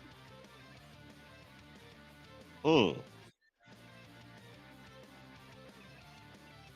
I like the drawing in would probably calm me. Stimulation. Incidental stimulation. Boop, boop, boop. The last part of this is like bonus points if something horrible happened. You give the player a sense they could have been there if they had only turned right instead of left, done this before that, made one itty bitty change to their plan. In my campaign, because I'm running Forgotten Realms, and it's like everything, all the books that came out in 5e were all roughly at the same time. So like Lost Mines of Phandelver, you have a couple months if you're starting from the time Lost Mines of Phandelver starts to like Waterdeep Dragon Heist, like the Graalhund Villa Massacre. Like my players technically could have been there. They just chose to not look into anything else that was happening with the Zentarum in town when it was happening, even though one of them is a member of the Zentarum. So like they could have joined in for one side or the other, and now like the people who are currently in Waterdeep don't know how to treat that player because they don't know what side she's on. Yeah, that's some good lasting repercussion, right? Yeah, I think so. Your allegiances have been called into question. Complete this mission. Or you have the like opposite, you know, the like rivals of the thing she belonged to approach her and be like, thanks. It's like, wow, what I never wanted. Waterdeep being a space, you all know Grimjack and his affinity for like far future spacecraft and what have you. We were trying to explain to him that like, yeah, people land spelljammers in Waterdeep, but they land way outside like the port and go in like normal boats because they just look like normal boats. And he was like, nah, why isn't there spaceship docks and stuff? Because they don't look like spaceships. Yeah, the thing about Spelljammer and just like the entirety of 5e's idea of like and like the entirety of that, I think we ran into something in like our Dragon Lords campaign. We ran into a turtle that like could have started like a whole Spelljammer side quest you mentioned before. Oh yeah, the turtle phased between worlds. Yeah. Ooh. But it was like a turtle the size of an island, and there was like a market on it and stuff.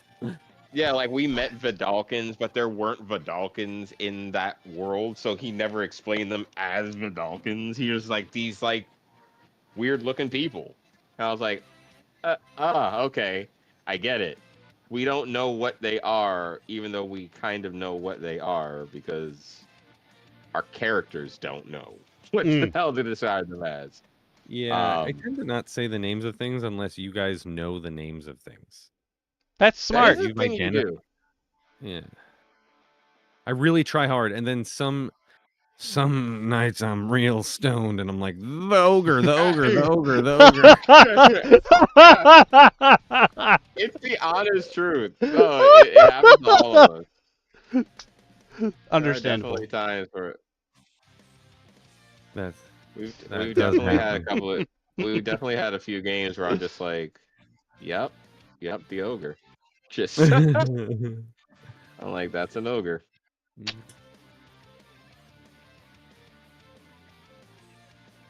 All right, who wants to take the last one?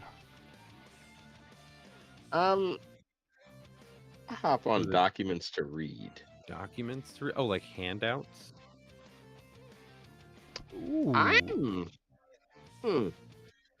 Is that what it is? I don't actually. It looks like it doesn't have to be, but it could be. Yeah.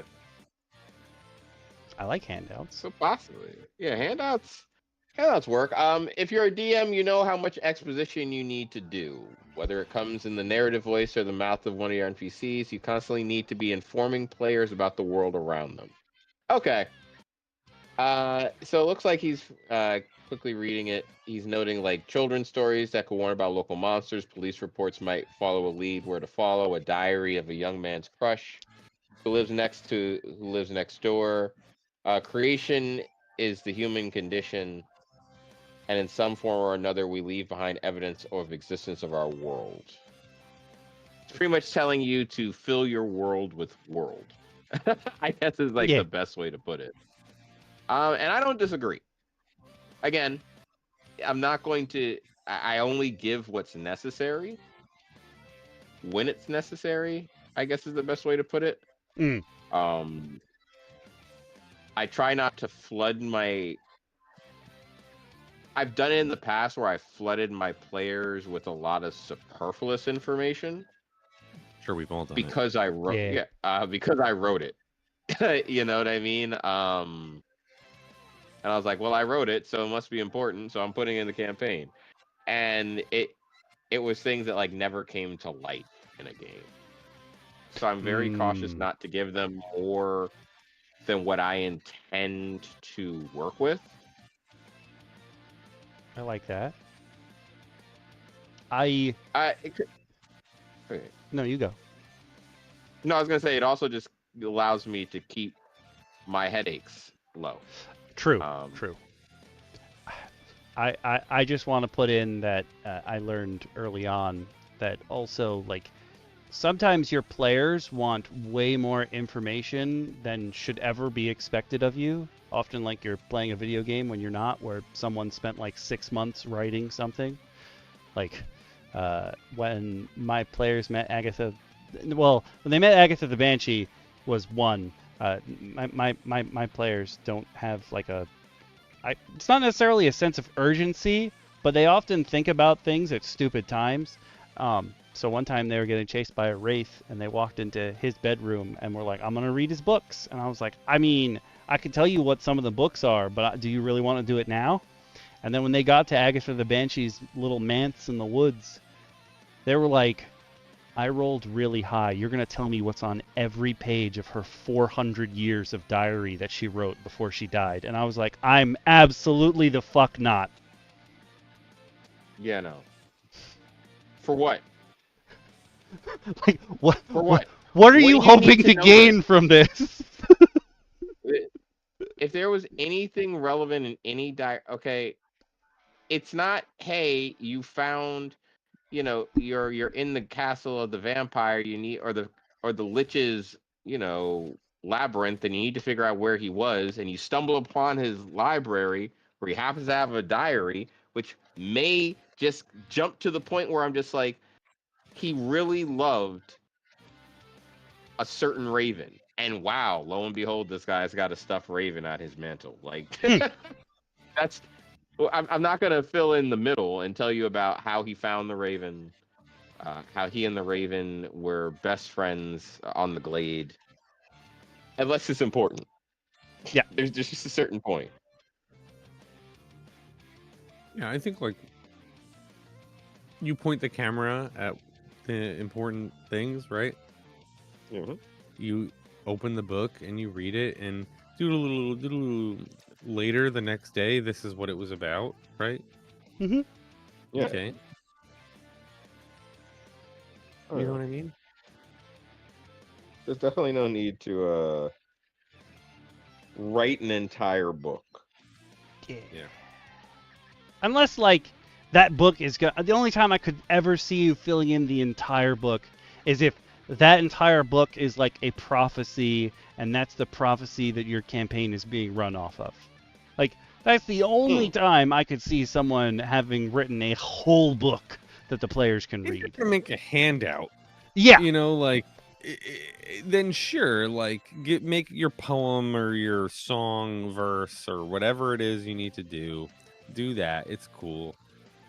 But, like, you don't need to write one of those in your prep, like, every single time for everything. You know what I mean? Yeah. And also, that's a bit expressive. That's a bit extensive. Like, I sort of play a game where, like, knowledge is like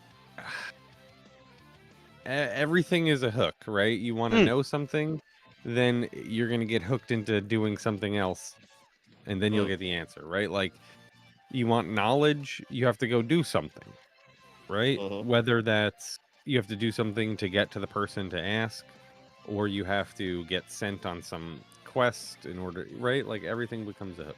Yeah. And then you do the hook, then sure, ask your question, get your answer, right? Like, you've just done some whole adventure to get the answer. That's when you get the answer. It's a very straightforward system, but it makes sense. Like, I've come to understand that, like, anything we ask of you is going to absolutely involve us going someplace we may not normally have wanted to go. Just put it that way. Mm. Interesting, because I think that there's something very important to talk about with D&D, and it's not going to apply to everyone's game, but in particular into my game. I think it's important for me to say things like your social status in the world is adventurer. Like, your class is adventurer. Your specialization is friar, or your specialization is bard, or your specialization is knight, but you are a adventurer. So I think sometimes people make a character and they're like, I'm a priest, or I'm a thief, or I'm let's say I'm a knight, right? Like, what would a knight do? And it's like, you don't have to worry about it, what a knight would do, before you worry about what an adventurer would do. What would an adventurer do? Mm-hmm. Then worry about the other thing, because you're an adventurer first, right? So sometimes people have quibbles like, why am I not a baker? Like, why am I going into a dungeon? And the answer is because you're playing someone who goes into dungeons. That's who you're playing. That's Yeah, the that's true. core concept of your character. Is you're an adventurer. And then you define what adventurer is in your world, right? Like, Mm-hmm. do adventurers go on Spelljammer boats? Then you're probably playing Spelljammer. But, you know, No, that's like, a you very good define- way to put it. Yeah, if you define what the adventures are, and that's the game, right? Mm-hmm. And like, just in saying that, like, your social class is adventurer makes so much sense, because like the average person doesn't want to become an adventurer. It is At all. inherently dangerous. Yes. And if they did, the whole world would be level 5. The whole world would be level 6. But that's not the worlds we're all playing with, I assume. We're playing with commoners or level 1, right? Like, or level 0, or whatever it is. And so, you know, I think you can play in those worlds, but I think the world that is insinuated or implied by the rules is that adventurers are, like, you're an adventurer first. And so I think that's important, and I am going to adopt that, like, moving forward in my session zeros or at the starts of my games, where it's like important to remember that every character you make is an adventure. And like, that's just for this game, because you can totally play a game where it's like every character you make better be a lawyer, because we're playing adventure lawyers, you know? Like, again, you define it. Yeah. Everyone make an assassin, right? Because we're playing the assassin game. Or everyone make whoever you want. It doesn't matter. But in most of my games, I'm going to say adventurer. Because that's, totally I'm sort of trying to play quote unquote Dungeons and Dragons, you know. Other people might be trying to play something else, right? So they might be trying to do something different with it. Maybe it's not fantasy, it's just like real medieval, right? They take the magic out of it. Some people play that. Some people want to play. Oh my God, what is the name of it? The one that just had the sequel, Kingdom Come Deliverance. Some people want to play Kingdom Come Deliverance. Yeah, some people really want to play, like, you know, we'll put it in Napoleon times, and you know, no magic. Ooh.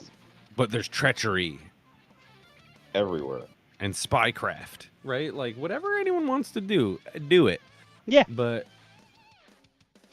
you know, like, we sort of define these things about our game, and I really like the definition of, like, your class is adventurer, your specialization, your subclass is priest or cleric or whatever. You know what I mean?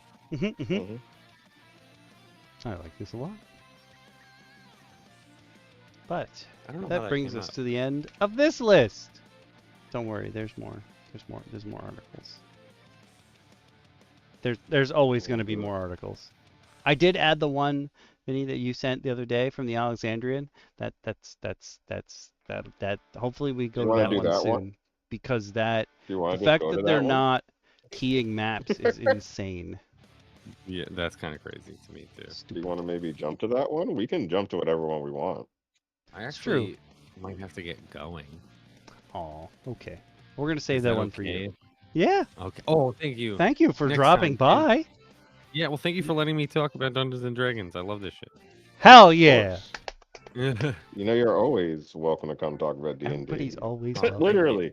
One of these days, we're Well, gonna yeah. get Nystrick to join one of these. I hope so. It's gonna happen.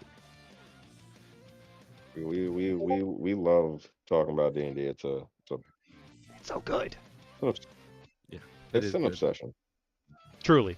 Well, yeah. I mean, for me, I do most of my D&D and like at all times in my head. So No, it's become that. It's become that I Yeah. can't sit anywhere and not just be like, I can like write up something real cool. See, Awa says please come back. Come back anytime. Every week we're here. thank you, thank you. Sounds good. Yeah, I'll come by and try not to talk too much. Oh, No, I see no, how it talk. is, We Awas. I see how it is. all we do is talk. Awa said I want to be the only smart one. Hey, the Oh. round table is a wise counsel. Awaz, I will personally place you in the demi-plane of sludge.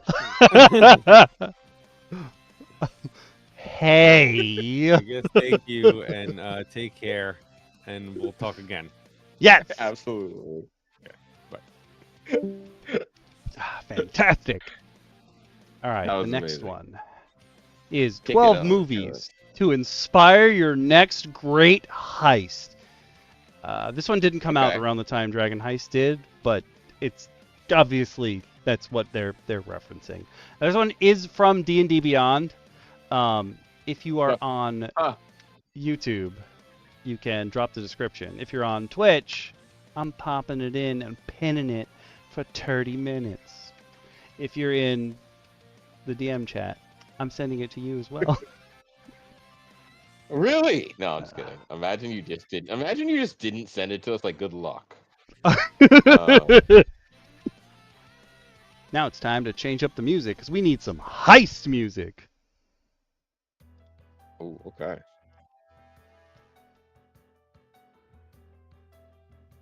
So, unfortunately, there will be some spoilers in here if you haven't seen these movies. I think the most recent one is from 2021, but the other ones, Army of the Dead. I'm pretty sure you're gonna. I'm not really worried if you haven't seen it yet because you're probably not gonna watch it. So to give you a good idea, spoilers if you've never seen 2015's Ant-Man, Army of the Dead, The Asphalt Jungle, Coin Heist, Entrapment, The First Great Train Robbery, Hudson Hawk, amazing Bruce Willis movie, amazing. Oh, is that why I know that name? Okay, sorry. Yes. Continue. Inception, The Italian Job, Mission Impossible, the original, 96. Any of the Ocean series starring any of those dashing men who have way too much prettiness in their faces. That was the fastest man I've ever seen in my life. And Star Wars Rogue One. I feel like if you haven't seen Rogue One by now, you either don't want to see Star Wars or don't care to see Star Wars. Yeah, you're missing out. Yeah. If you're not into it, totally cool. I know people who just aren't into it. But we'll start it off with I think, Okami, with Ant-Man. And they've got a Fey Trickster magic card. That's a Magic the Gathering card. I know it's called So Tiny. I'm pretty sure that one's So Tiny, which is a -3, -0 to your strength. And this is a Fey Trickster thing because it's a mono blue card. Anywho, I'm not gonna be a nerd. For If now. you've never seen Ant-Man, it's about Master Thief Scott Lang, played by the immortal Paul Rudd. Okay, that's pretty good. That is good. Unknowingly steal Hank Pym's Ant-Man suit, allowing him to shrink. It allows him to then steal designs for another rival scientist's Yellow Jacket suit, which was made using more stolen research, and it is, of course, part of the MCU. Thus, it is a popcorn flick. But they note how it can inspire your next heist. I feel like going through these, maybe we synopsis the movie, talk about the heist. Yeah. I don't know. In reading this first part, I'm like, I don't think we need to tell people what the movie was. Heat is in fact I'm surprised Heat isn't on there. True. Heat is like the heist movie. It is. I'm gonna ignore actually the is fact that you nice said you movie. didn't like Rogue One, AWAS.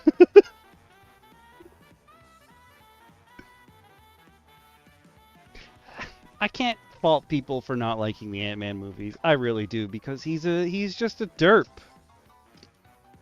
Yeah. Yeah, but also at that point, I feel like the MCU had gone in a weird direction. True. It was very lighthearted, but we didn't really need lighthearted. Yeah. At all the time. But they note that just like Ant-Man, utilizing enlarge reduce, your players can become like Scott Lang's Ant-Man, noting especially providing your players with an infiltrator, armorer, artificer, and the enlarge reduce spell. Now, I've never heard of an infiltrator, armorer, artificer. However, they're noting that this is to go discreetly into a gnome's tiny underground workshop by shrinking down to half your size. I think just mass reduce, enlarge reduce. Or like, if you're... Okay, I know it's not a movie and this list is movies, but like, you could just... I get that you want a magic item that makes you feel like you're in D&D times, but like, why not just drink a potion a la Alice in Wonderland that reduces you a lot or enlarges you a lot and change the world based on that? This is very specifically to make you feel like Ant-Man. But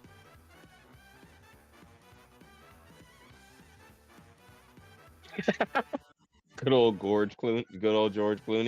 I don't know why I want to call him pretty man. George. He's a pretty man. Listen, he's the prettiest. He's the second prettiest Bruce Wayne.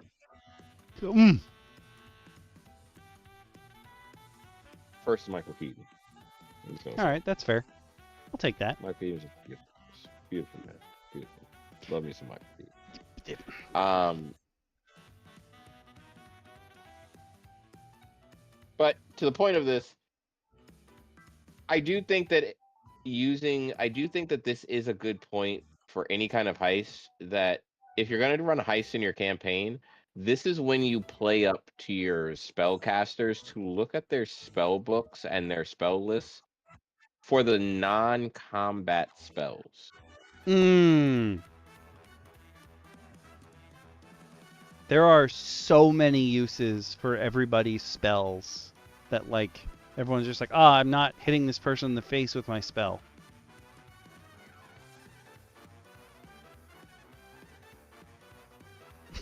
I'm getting put in timeout. I don't know what a timeout encompasses. This seems... The timeout is you in that jar. No! I refuse! I refuse to be in this jar. You can't make me.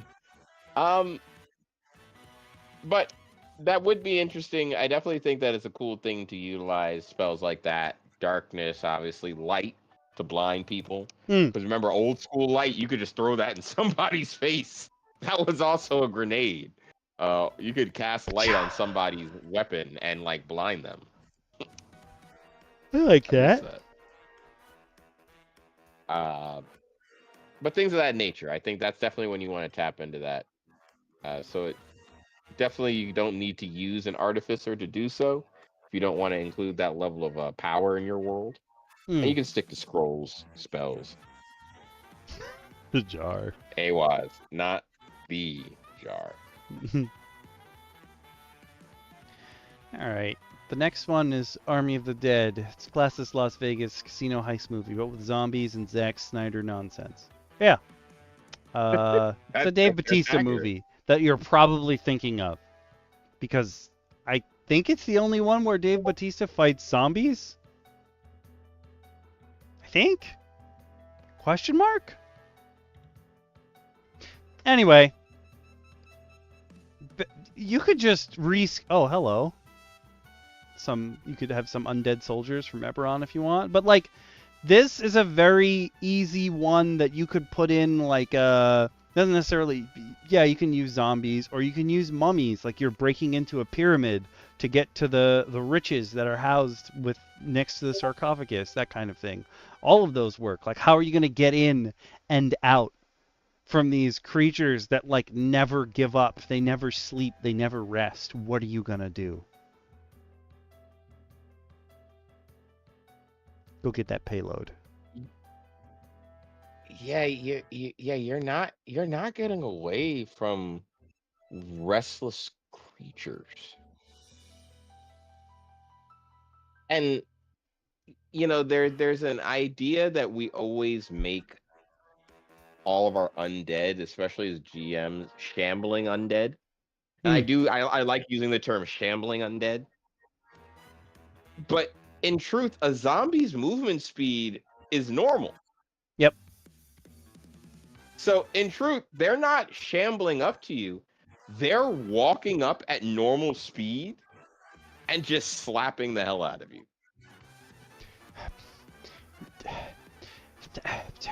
Hear me out. I'm of the old school zombie variety people where like I hate when zombies are fast.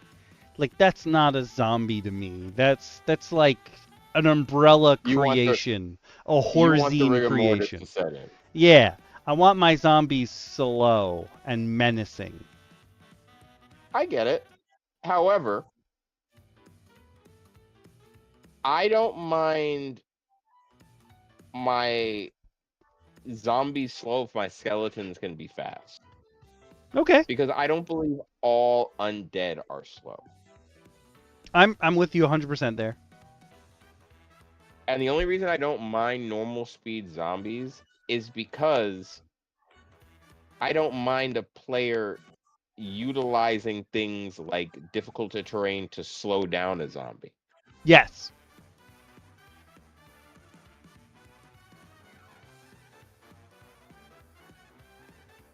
Also, I just realized that's the wrong horde.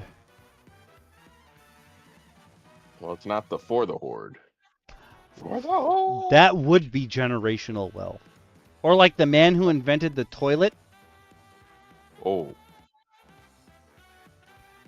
How about the man who discovered toilet paper? Oh, I hope he's rich. I hope his generation. Like the man who discovered 2-ply, yo, thank you. Would you like to take the asphalt jungle? Of course. A 1950s film noir classic, it's the first heist movie that made the thieves the true protagonists of the film. Centering around a bunch of down-on-their-luck criminals who decide to rob a jewelry store, you get to see classic heist character archetypes fleshed out for the first time, normally being brains, brawn, driver, and safecracker. I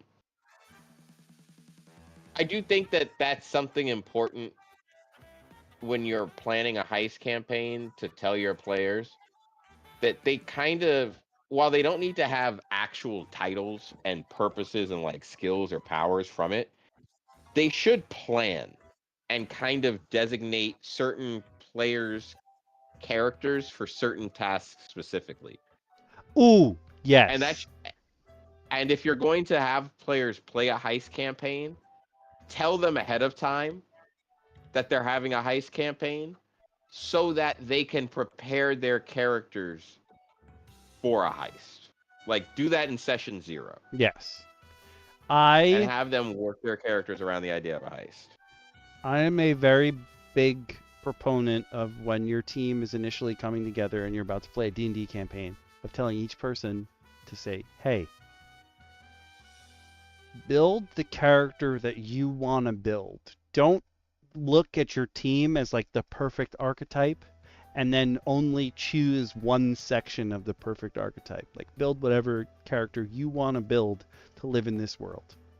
And like throughout the game, you guys will figure out how to work together as a team and what have you. But if you're playing a campaign that is specifically to do a specific job, make your character seem like they're prepared for this specific job. Yeah. Also, and I think that goes for any campaign. Like, if I tell you that your campaign is going to be a lot of, you're gonna start off trapped in a fiery place. Don't be upset when you've chosen the fire genasi and firebolt because you wanted to be from the volcano itself. You're gonna struggle till you get out the volcano. Yeah. Accept that. Would you say their actions have consequences? Oh, consequences. That's my third middle name.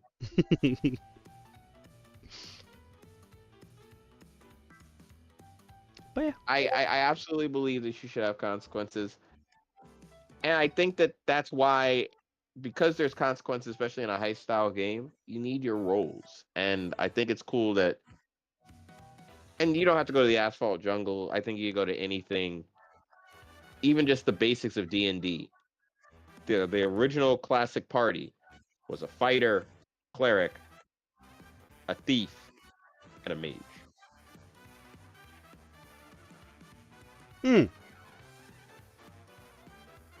Everybody had a role.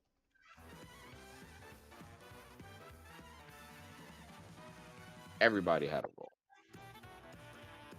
But Okami, what's the next movie they tell people? Coin Heist from 2017.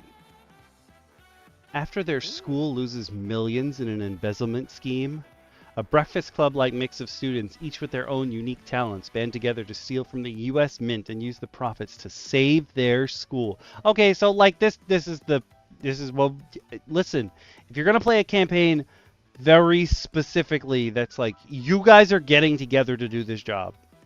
If it's especially like a super high-profile job, the people on this team are gonna get vetted, and like you're gonna have to. Unless you want to play the character that's just pretending, or maybe you're playing the character that's actually a cop in disguise or undercover. Okay, but otherwise, make your characters fit what you're gonna play. But I feel like to that extent, if you're gonna play the cop character, tell me, the DM, that you're the cop. Oh, But also know I'm going to put your cop through the ringer. Not Oh, because for you're sure. the cop, but because the narrative of a heist is you're the one character who should have the most difficulty with the tasks at hand.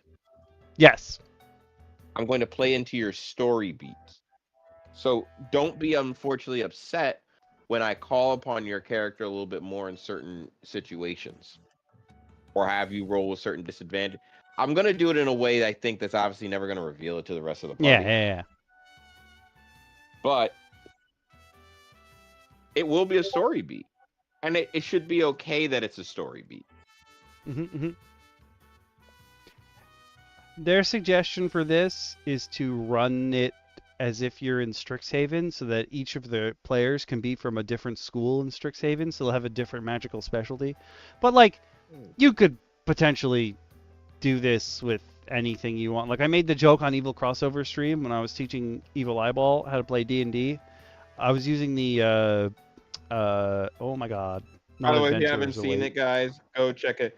Go check it out. It's so adorable. Animal Adventures is what we're using, which is legally distinct Harry Potter. school. Like, you could do it with any school where the Legally different distinct houses grandfather store, I have like that. different specialties. Legally distinct. Mm-hmm.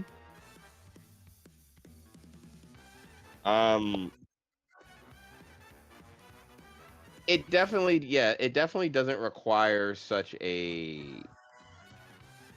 specialized film, but it definitely, if you're gonna fuse schools, it should definitely be a big part of like a big part of the storyline. You know what Yeah. I mean? Like they should be like, oh snap, like we're getting together. All right, cool. Like this is a big thing.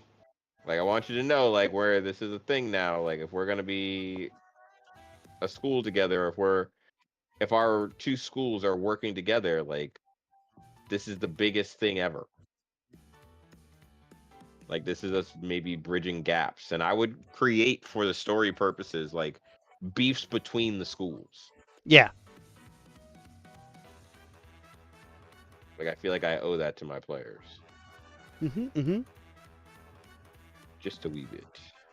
Ooh. Would you like to tell us how entrapment with Sean Connery and Catherine Zeta-Jones? Zeta-Jones. Oh, Gotta love me some 90s Catherine Zeta-Jones. I also love this movie, Entrapment. I watched this movie during the pandemic and realized that this movie makes no fucking sense. Like, whatsoever. Like, this movie makes negative sense.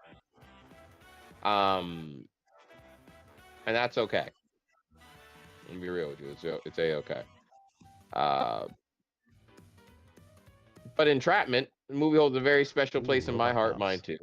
For some strange reason, I am mentioning it. Entrapment is a master thief, Sean Connery taking a fledgling art thief. They note that this can inspire because Catherine Zeta-Jones dances her way through an invisible laser grid and is forever burned to his memory. And it's inspiration for an interesting challenge, which would be an invisible laser grid. I do think that invisible traps or hard to find traps are very fun things to slide into games. oh yeah. Like I think you should slide those into your game because I think those are a lot of fun to run. And I think they become it becomes very quick madness. Let's just put it that way.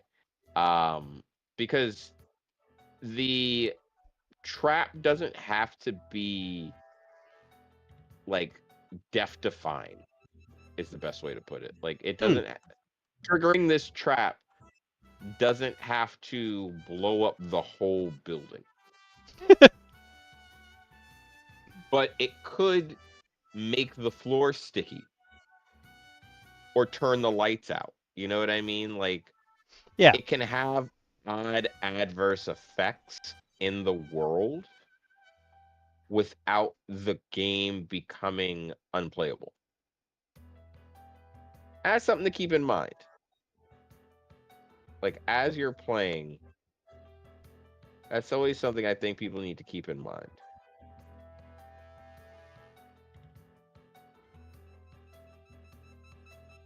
But if you want to tell us about the next great movie to help us plan a good heist, what might it be, Okami?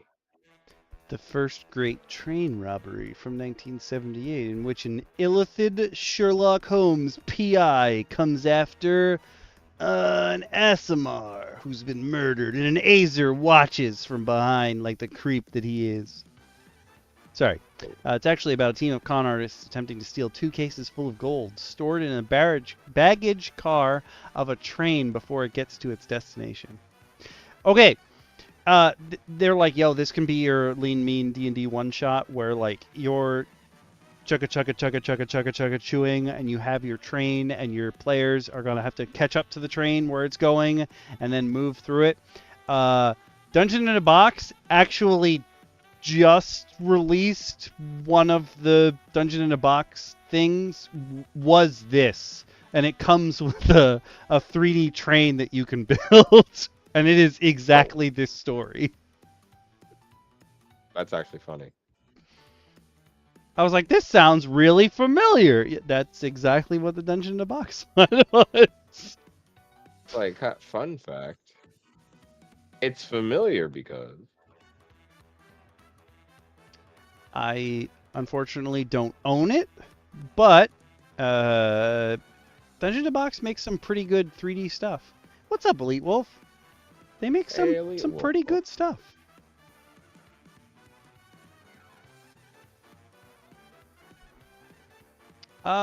You can even pretend to be dead while you're there. Feign death is a criminally, pun intended, underused spell. oh yeah, feign death changes it, because of the nature of feign death. It changes so much of what you can do. Like most people think of feign death as, oh, I'll just pretend I'm dead and hide. No, your enemy can literally have its own funeral. That's how good feign death is. Let me see. No. Oh, what are you called? Hold on. I'm going to find it.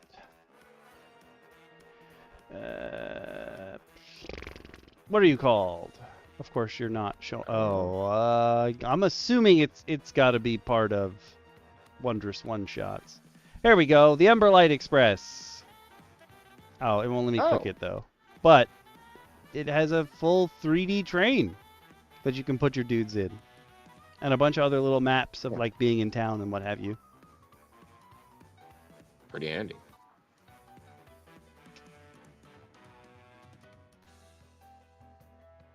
Dungeon in the Box, pretty good stuff.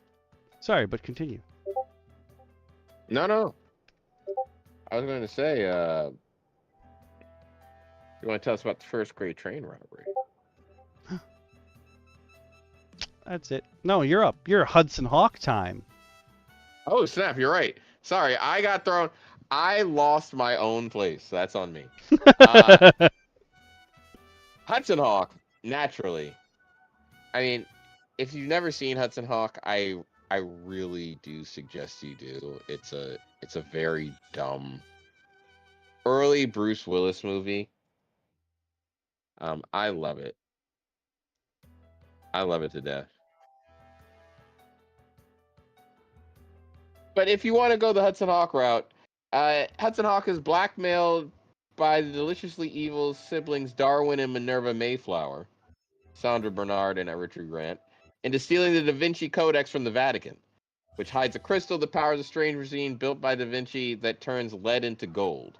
Yeah, it is a wackadoo storyline. I'm gonna be very honest with you. Alchemy. It is wacky. Yeah. Well, obviously now you can tell why I love it. Yes, didn't make that connection.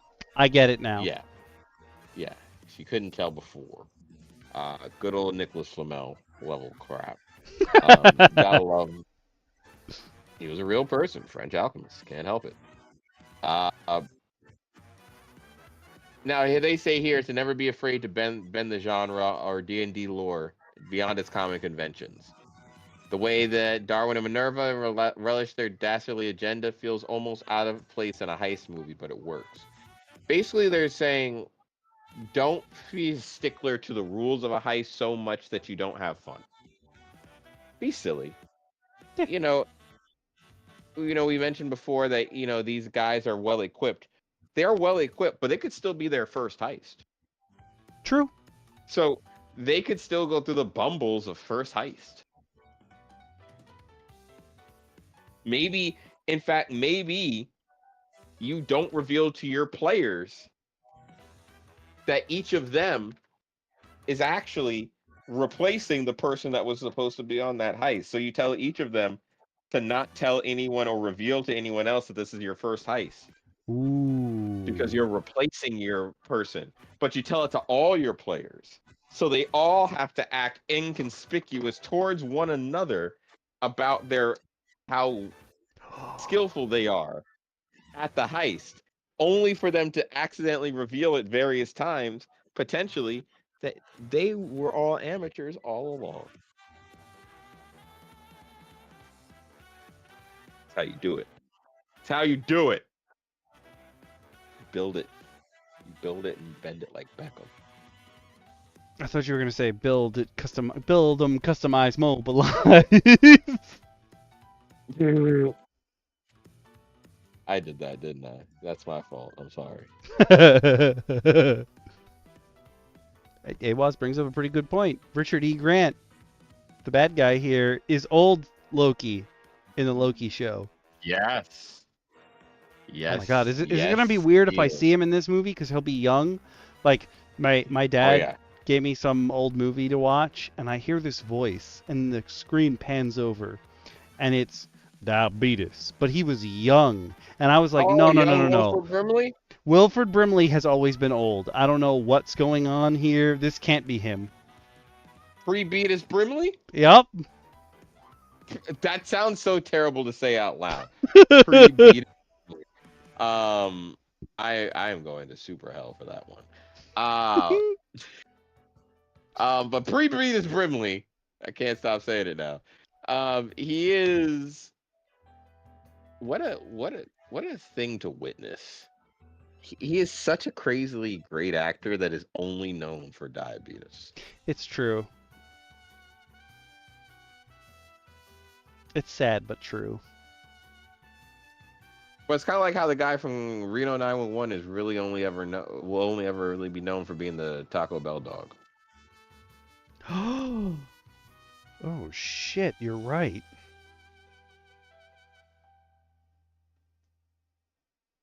Best role ever was him never being seen. Oh my god.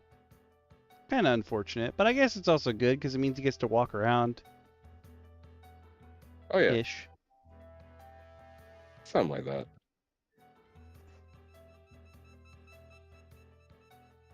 Oh.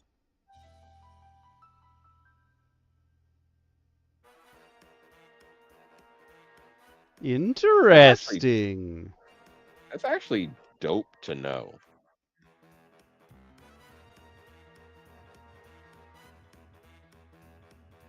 See, things you don't expect to find when you come to the round table. Facts. It's true. All right. It's an educational stream.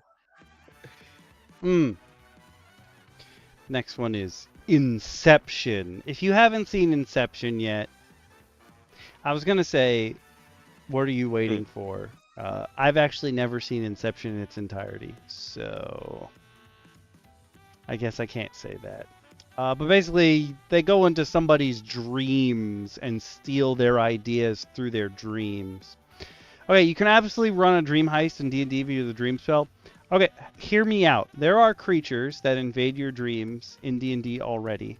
They're not the Mirelurks. They might be the Mirelurks. Whatever, it doesn't matter. But they're creatures that you don't know they're there. But if you go to sleep within like 5 miles of them, they can invade your dreams. And if they give you nightmares for enough nights in a row, you just become one of them. And there's like no way to turn back without divine intervention. So like, not only yes, could you try and go into someone's dreams to mess with them, you can also have like a stipulation like this brain, this person's mind, this person's soul, whatever you're going into, is so powerful that if you don't get in and out, something terrible is going to happen to you. I mean, like... Oh my god. Oh? Sorry. No. Completely off topic. I just learned that the guy who voices Taco Bell dog also voiced Rocco from Rocco's Modern Life. Oh. Oh. Yeah. Yeah, didn't. Sorry. Awaz had told me to look at my cartoon credits, called me a heathen. And I felt that. I've also never seen Awaz, a full episode of Rocco's Modern Life, so... Awads, I will allow you to reverse dip me in the demi-plane of sludge for that one. That is an offensive foul on me, and I apologize for my transgressions. Awads hit me with the "for fuck's sake." I felt that in my soul. They're saying you don't even have to make people roll, just have them tell you the stories. You could do that too. But then at the end they're like, yo, if you do too much, the dream's gonna know you don't belong and come after you. And and they say it relentlessly until all foreign agents are expelled, which makes me want to base some one shot off of Osmosis Jones. Ooh. Okay. Ironically, they say that you can run it without rolling a single die. It's an immune system. I mean, if you run it like Osmosis Jones, my question to you then is, do you play the antibodies or the medicine? Or the virus? Why not all three?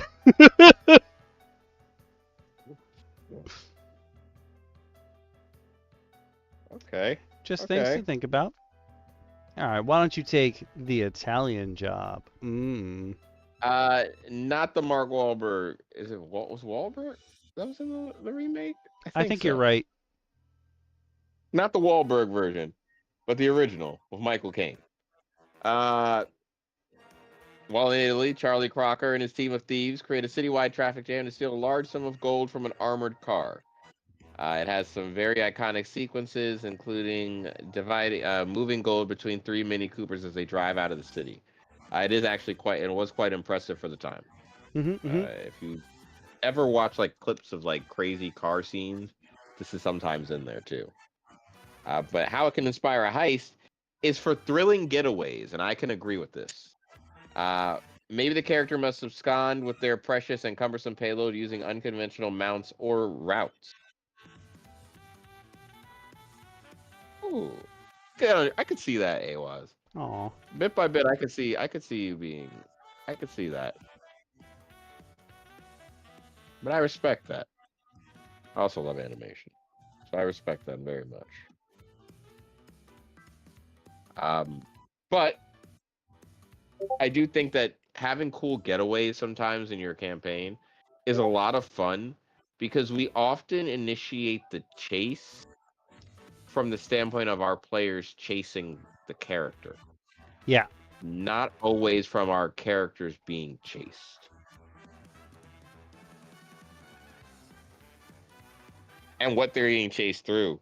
Sometimes having to use like a mount. Having a ship and giving them a ship that just has, okay, hey, it's actually a great way as a DM to make life simple for you for a chase scene as well. Give them a ship that you've determined what the maximum movement speed is and apply the normal rules of movement. Give this ship all your basic actions.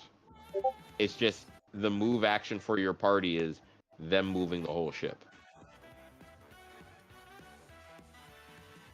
That's all it is. You can have people fire away and shoot bows and all that fun stuff. But I think you can have a lot of fun with this.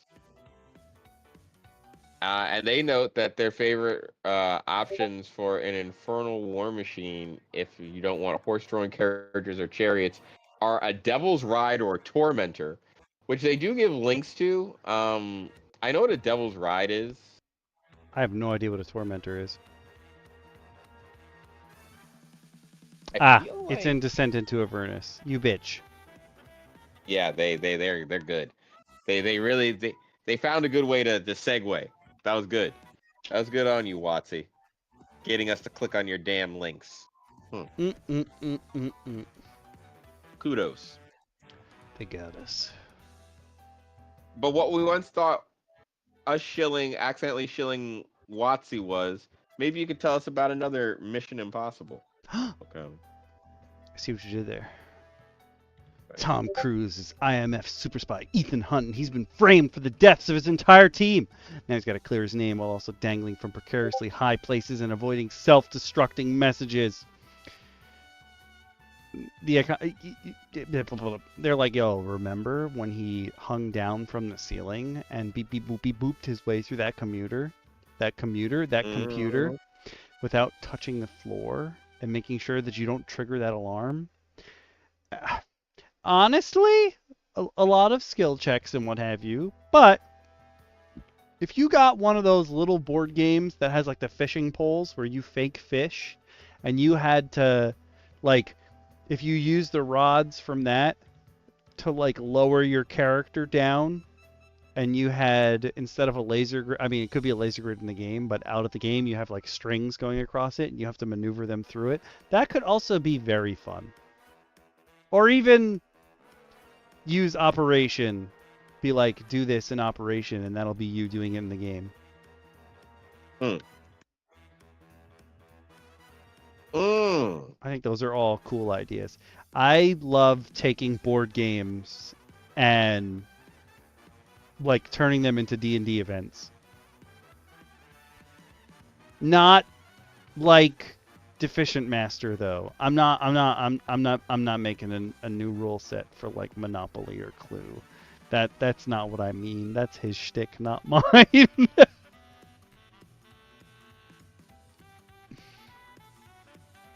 What, you don't want to have that much depth? Nope. Oh, speaking of oceans, I'm so sorry that we're going to be talking about oceans, AWAS. But,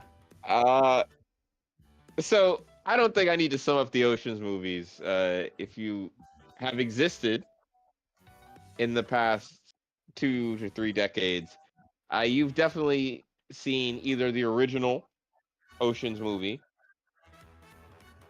or the remakes with Clooney and Damon and all of them, or the all-female led cast of Ocean's 8. You've seen somebody, if not one of them. But the idea is kind of what we touched on at the beginning of this episode, and it's the idea that you have a group of specialists coming together for a role specialized for them for this task. And it goes back into how much you want to have your party know what they're getting themselves into. Like, let them know, hey, this is the kind of shit you're going to be dealing with. Yeah. This is what you should be prepared for.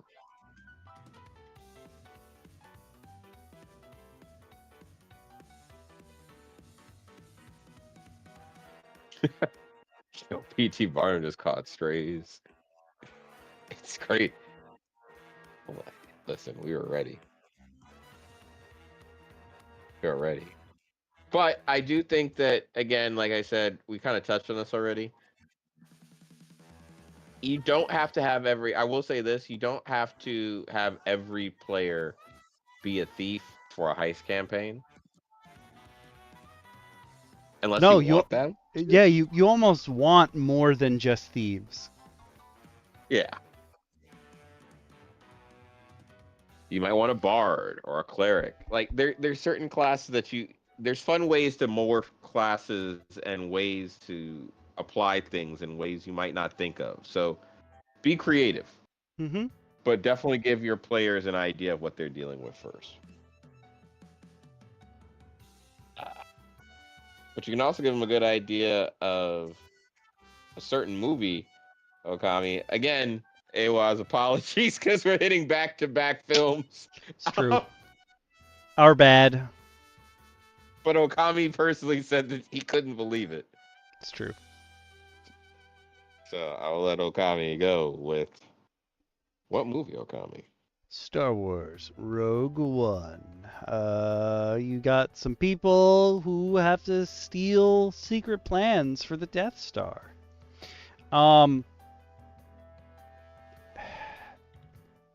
This is obviously not going to be the start of a campaign because, spoilers, everybody dies. It could be. It could be the start of your campaign. Why not start them with them all being dead? Oh, oh, oh. Now you're thinking of portals. Ooh. Maybe not. I mean, maybe part of your heist is that you just like gotta get through just a room of guards, like the spa scene in Rush Hour 2. Yes. Like, oh shit, we're right in the middle. Now we gotta fight like 10 guys. Damn it. God. We're going the wrong way. I told you, Lee, this is the wrong way. Except that, I mean, you could also suddenly be zombies, and you have to figure out.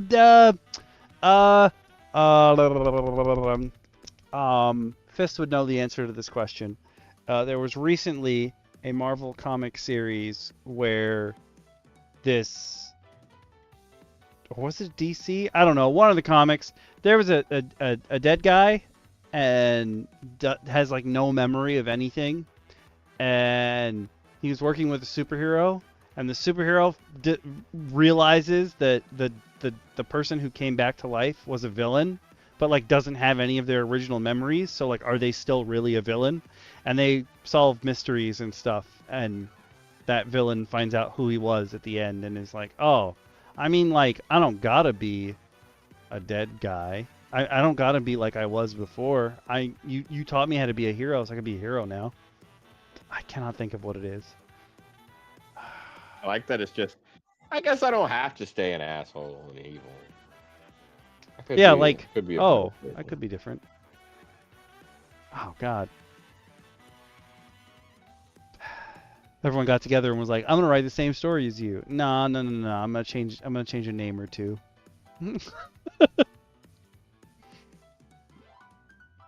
Like, good luck. Or alternative, this last one, like, yes, everyone could die, and then all your campaign is like another group that's part of the same organization continuing the task. Or if you want to go real old school D&D, all the juniors and seconds and thirds in that family take over after they die during the heist. Now we've gotten really deep. But that is to say that whatever you choose as your source of inspiration, have fun with it. These were just some examples of heist movies. There's tons of other heist movies. I mean, and there's tons of movies that can be converted into heist movies in weird, fun ways. Have fun with it. But make sure, like I say the most important thing you can do is inform your players the scale of heist and what they're trying to tackle. Oh, the flunkies for Carmen Sandiego. I like that. Having to complete missions for Carmen Sandiego and steal stuff for her. Oh, that would actually be very fun. And you just be like jet Like, setting around the world. Like, you have to clear Carmen Sandiego's name by imitating Carmen Sandiego with your team, so that they can be like, well, she can't be Carmen Sandiego if Carmen Sandiego's committing crime. But it takes all of you to essentially equal one Carmen Sandiego. Like, she's essentially a level 20 thief. Like, she has the ability to be skilled in everything. She has expertise in everything. Let's just be realistic. The woman is skilled. That is a fantastic idea for a campaign. This is the flavor y'all don't get anywhere else. Find me a place where you get this flavor. I'll wait. But in the meantime, because you don't. Yeah. Sorry. While DM Shin waits, we do have one more thing to look at. We're in overtime tonight. Yeah, we're in overtime. But this one isn't too like in depth. It's mostly we're just gonna skip around. But this is an AMA. So if you're on YouTube, you can just drop down the description and click the link in there.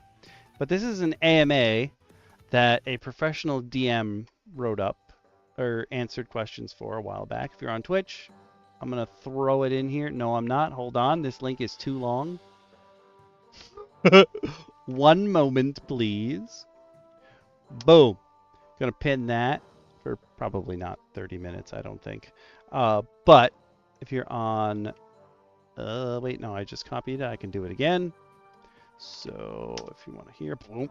Just something I wanted to talk about because I feel like a lot of us on DM Roundtable have at least flirted with the idea of being a professional DM, like getting paid to run games.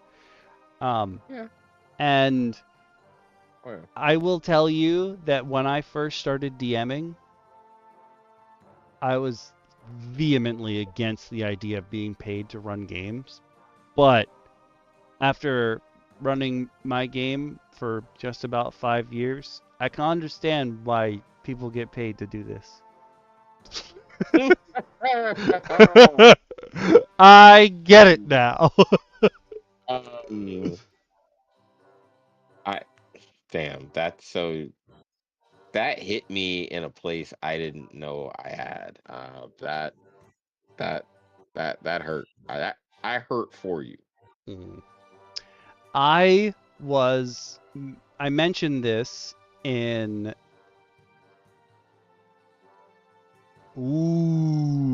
it's got to be like some superhero in air quotes that are chasing you. I like that. I said this in the I'm gonna make words one day.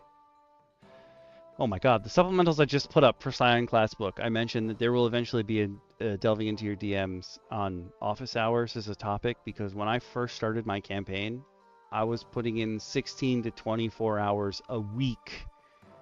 That wasn't part of the game at all, just like working with my players on their characters and their backstories and what have you. And like that's too many. Okay, I mean, I'm gonna say something that I don't think most DMs will agree with, but well, actually, I think all DMs should agree with. Minimize your prep. Oh yeah. No, I'm minimize your prep to no more than a blink. Because if you are sitting up there stressing as you prep, you're not creating your best work. Very true. So Vinny was in my campaign for a while. His character is Nails, who became the DM PC. And when I made the Office Hours channel, I basically just put up a picture of the phases of the moon, and when it runs out, like, I'm not answering any of your questions related to the campaign anymore. And when I put it up, we had this discussion, and Vinny was like, I don't do more than an hour of prep before a session. Like, an hour is my absolute limit. And I was like, Finn, just last week, 18 hours were like helping Valley of Vageria or listening to her work on like the backstories of the characters that her character knows. And he was like, well, you didn't do... Wait, you mean like since the campaign started, right? And I was like, no, just last week. And he was like, no, that's not... No. And I was like, yeah, just last week. I've put in many hours like that previous weeks. And he goes, I think you have a problem. And I was like, uh-huh. A little bit. Just a tad bit of an issue. To put it bluntly. But yeah.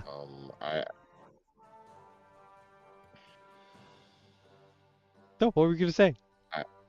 I feel bad. I was gonna say something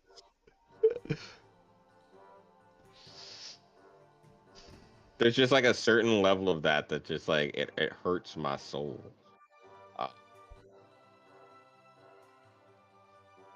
There's like a lot of deep, improv. For sure. There's tons and tons of improv. Just yes-anding the shit out of everybody. But Vin was also right. a lot of the times you just have to say no.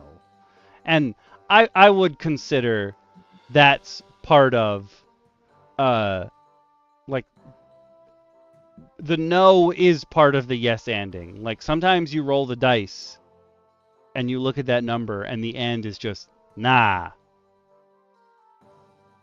Oh yeah. But Oh, yeah. that's the way. Honestly, sometimes you really like. It sounds mean, but you have to hammer in that nah. Uh-huh. So I'm just gonna be like, nah, dude. Mm-mm. So we're obviously not gonna go through this whole thing. You totally can as you go.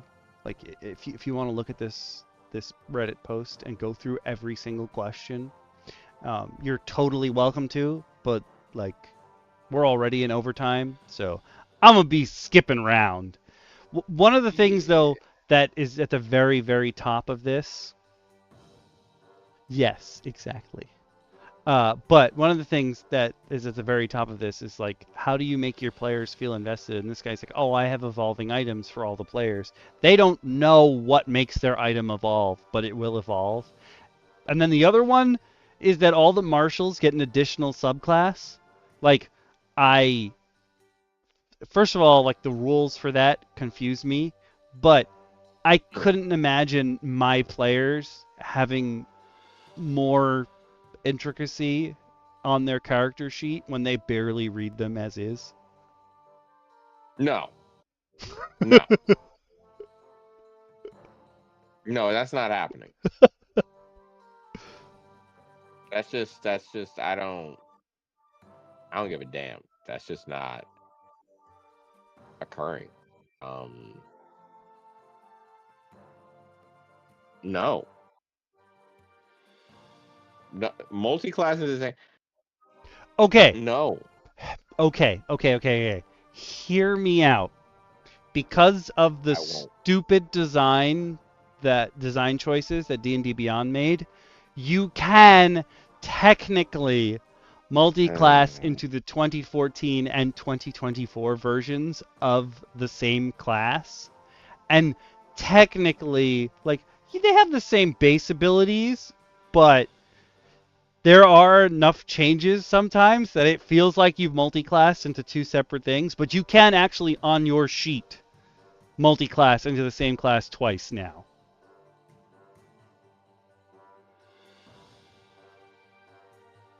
No. No.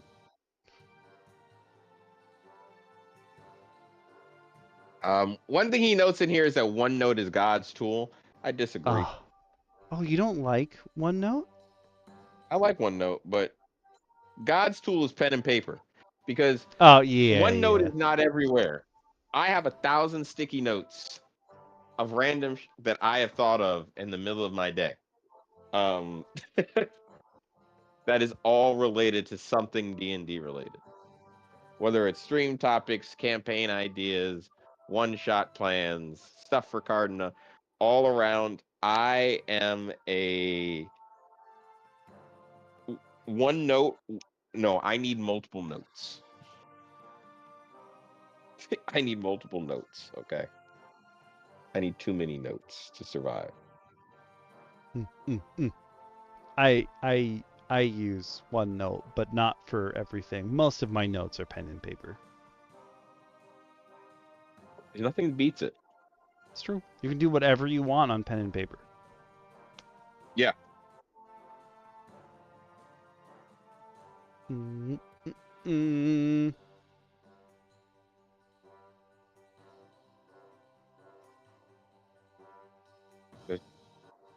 Let's see. Somebody asked how often people die in his campaigns, and he said probably 2 to 3 times a campaign. And then he had one player who died 7 times, and I'm like, if everybody at the table is dying and has to make new characters, I feel like that's too much complexity. You know what I mean? Well, it also depends on the system. True. Because in older games, you lost a character for blinking the wrong way because the lethality of the game was much higher. But If you're running a funnel, I totally understand. Like, yeah, throw them all in there. yeah, funnels, but not only just a funnel. I would say if you're running a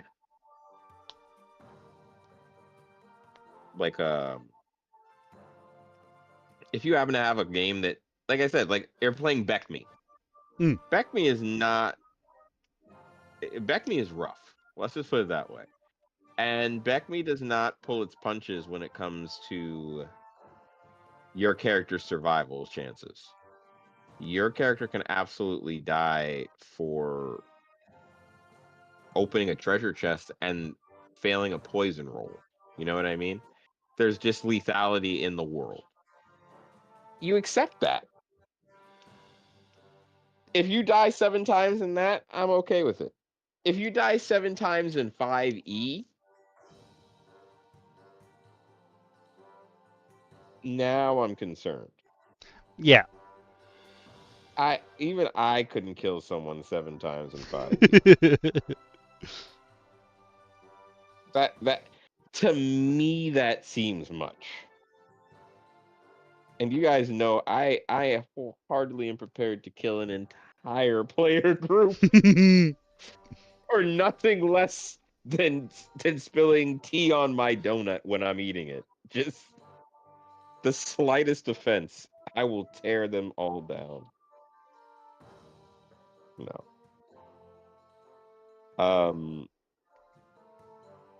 I'm kind of going through this as well. Did you get to the what happened to the entire group that quit out of curiosity? Yeah, I just did. It's a long story, and it's too long, didn't read, and keep vague. Pro athlete hired me to run an 8-hour weekly game at a great price. Him, his wife's sister, 4 friends. He was being scouted one weekend, so he was playing on a laptop. Actually, he was at his wife's sister's. He was at his wife's sister's house going to Pound Town, and it was realized during D&D when you could hear her in the other room. We all just kind of left. Damn. Okay. That's crazy. Yeah, I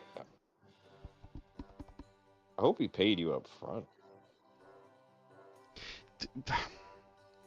I know that's like a terrible thing to say, but at the same time, I really hope you got paid up front. Crazy.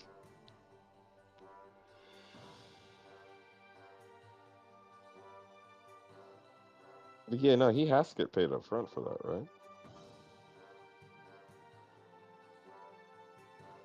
I'm over here trying to figure out if he gets paid for this.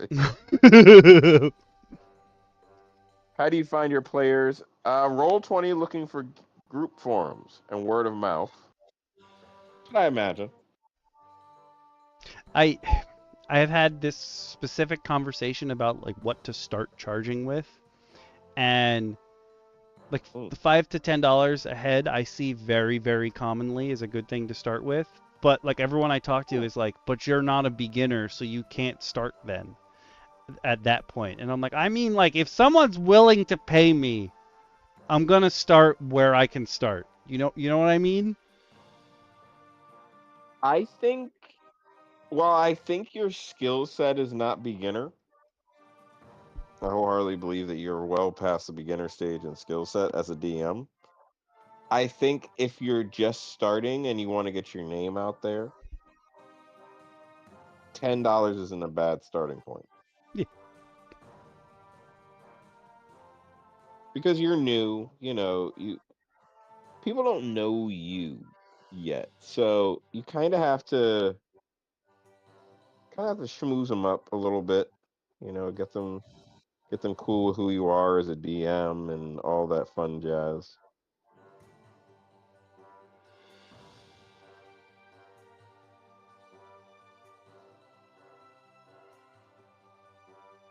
I'm trying to see what else he says. 'Cause this is. What expectations do you set out in session 0? He has a few iron rules. No sexual stuff. Nudity or sex fade to black is fine. A DM nightmare. He had a nightmare DM as a player. Get started via. Okay, all right, I can understand that. And all torturers fade to black. Anyone has triggers is banned from the game. That's a fair one. I definitely think you should have that conversation. Take inspiration, but you're not playing Dritz, Naruto, or Gandalf. Yes. Very Okay. specific. Okay. I am all for you building that to be the archetype of your character. But for you to be like, I am Gandalf, so I have this power. No. Mm. No. And like you can be a ninja archetype. You could be whatever kind of ranger Dritz is. You could be a wizard, but like make sure that it fits the world. Like the ranger in my campaign is Goblin Slayer. But when we started the campaign, he was like, "Okay, I want my thing to be I just pick up items and throw them, just like Goblin Slayer does. Like I want all my shit to break and then I'm going to throw it." And I was like, "Whoa. I'm going to tell you two things real quick. One, we're not going to do durability on weapons unless there's like a rust monster or something. And number two, everybody can pick stuff up and throw them, but it does absolute shit damage, so maybe we'll think up something else." And he was like, "Okay, I'm going to use a bow then." It's almost the same idea, except I'm just throwing arrows from it. It's a way to think about it. I was like, we could get you a feat if you want to be a human variant or something to get better at throwing stuff, but it's still going to be garbage.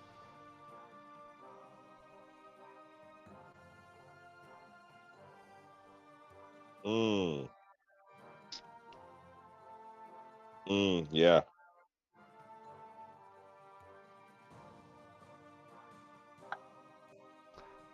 I feel like Gandalf has a little bit of every class in him.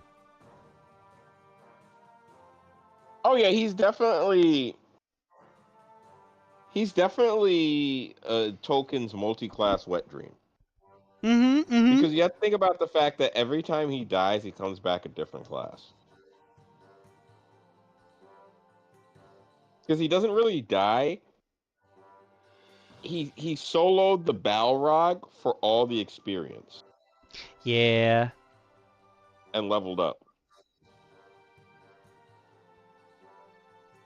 Because he doesn't die during the fight. They explicitly tell you he never died. And I'm like, yo, what?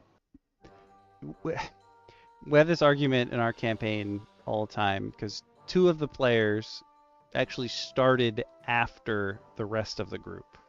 So like they were already I run experience. They were already behind in experience. But at one point DM Bacon was running ahead of everyone else and getting into fights because the way I'm running it is if you're in the combat, the XP gets split no matter what. So he was legitimately speeding up past everyone else to find creatures to fight and kill them as fast as possible so that no one else would get XP. And because they never technically entered the combat. And Valley Fujiri all the time is like, "Oh, so Bacon gets to level up before me because he ran forward and killed some spiders. But I'm over here like talking to my family and I'm not getting XP." And I'm like, again, I'm not giving you experience for talking to your family. Okay? Okay? It's not Why gonna not? happen. If you want to solve, like, I had them go to Earithimble, which is supposed to be full of artificer gnomes, and I had a gnome monk girl that lived there who lost an arm, and she has a replacement arm that her dad built, and he built the arm with safety features built into it because he doesn't want his daughter to get hurt anymore.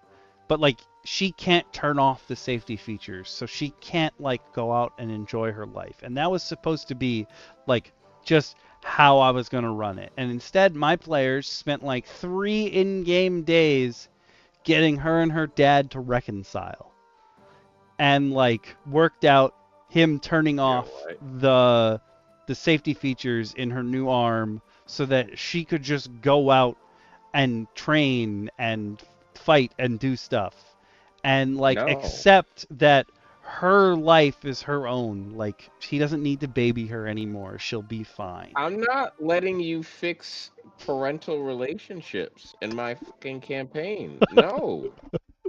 So that I'll No. give them XP for that. That's technically a puzzle that needed to be solved. I didn't know the puzzle existed, but I guess if you want to spend 3 days working on this, I'll give you XP for solving that puzzle. So they just created a whole puzzle. Yep, they created a whole side quest. Your players have a unique ability that needs to be studied.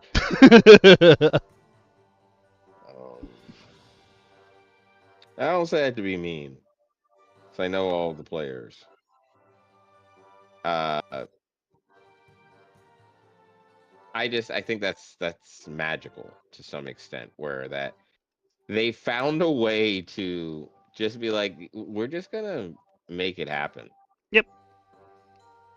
This is what we want to do. It's Like Vin had said, like every table's different. Some people want to run a tavern. Some people want to like control their dukedom, their fiefdom, what have you. Some people want to fix family relations. Fixing family relations to me is still just the wildest one. I can't. Yeah. The real exactly. puzzle was the friends we made along. Yes. Absolutely. Yep. Yep. So the question right under that is like, how do you deal with PC's power disparity? Blah blah blah blah blah. But the OP said, my evolving items at the before the campaign, I asked them like what type of evolving item they want: offense, defense, utility, buffs, debuffs, and like that's what I use to make their evolving items.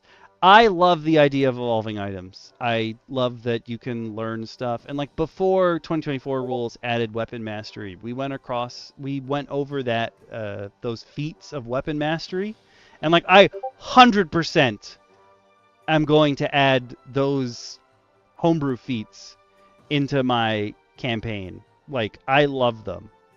I think that's so cool that you're getting better with this weapon because you've been using it for so long. And I love that.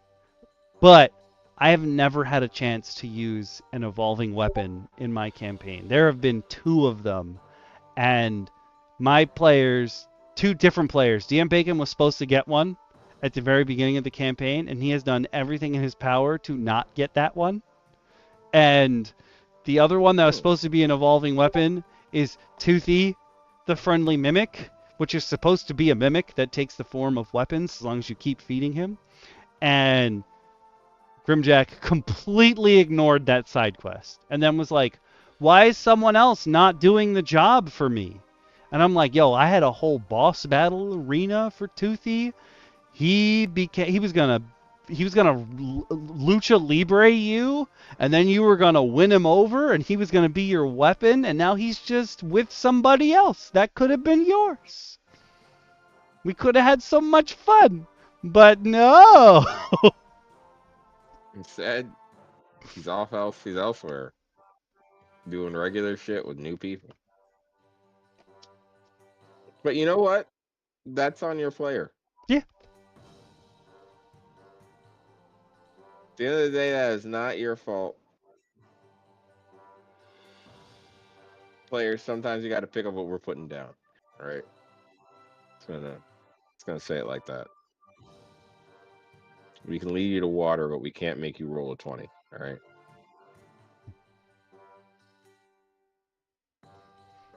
Okay. One of these down here, somebody asked, like, what's your prep like? And the OP said, In order to make the campaigns for each of these groups, I spend about 30 to 50 hours working out the full campaign.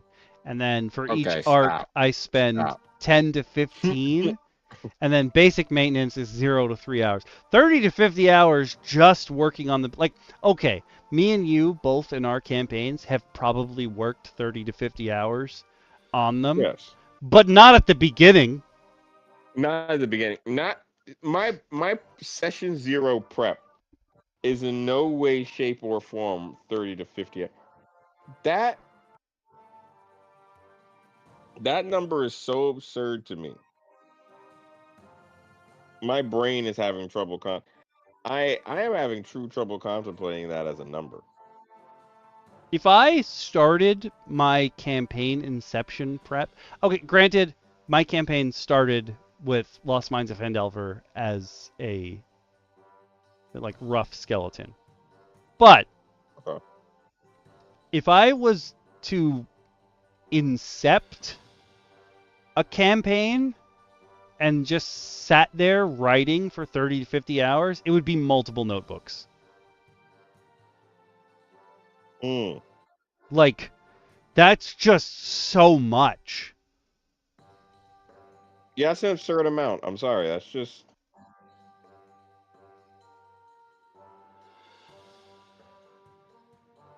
too absurd to me. I'm sorry. I'm trying to wrap my head around it. I can't. I can't wrap my head around that much prep time. Crazy. Ooh, where did you say your brother fell? I just need to know. Necroid skeletons. We friends. We made a.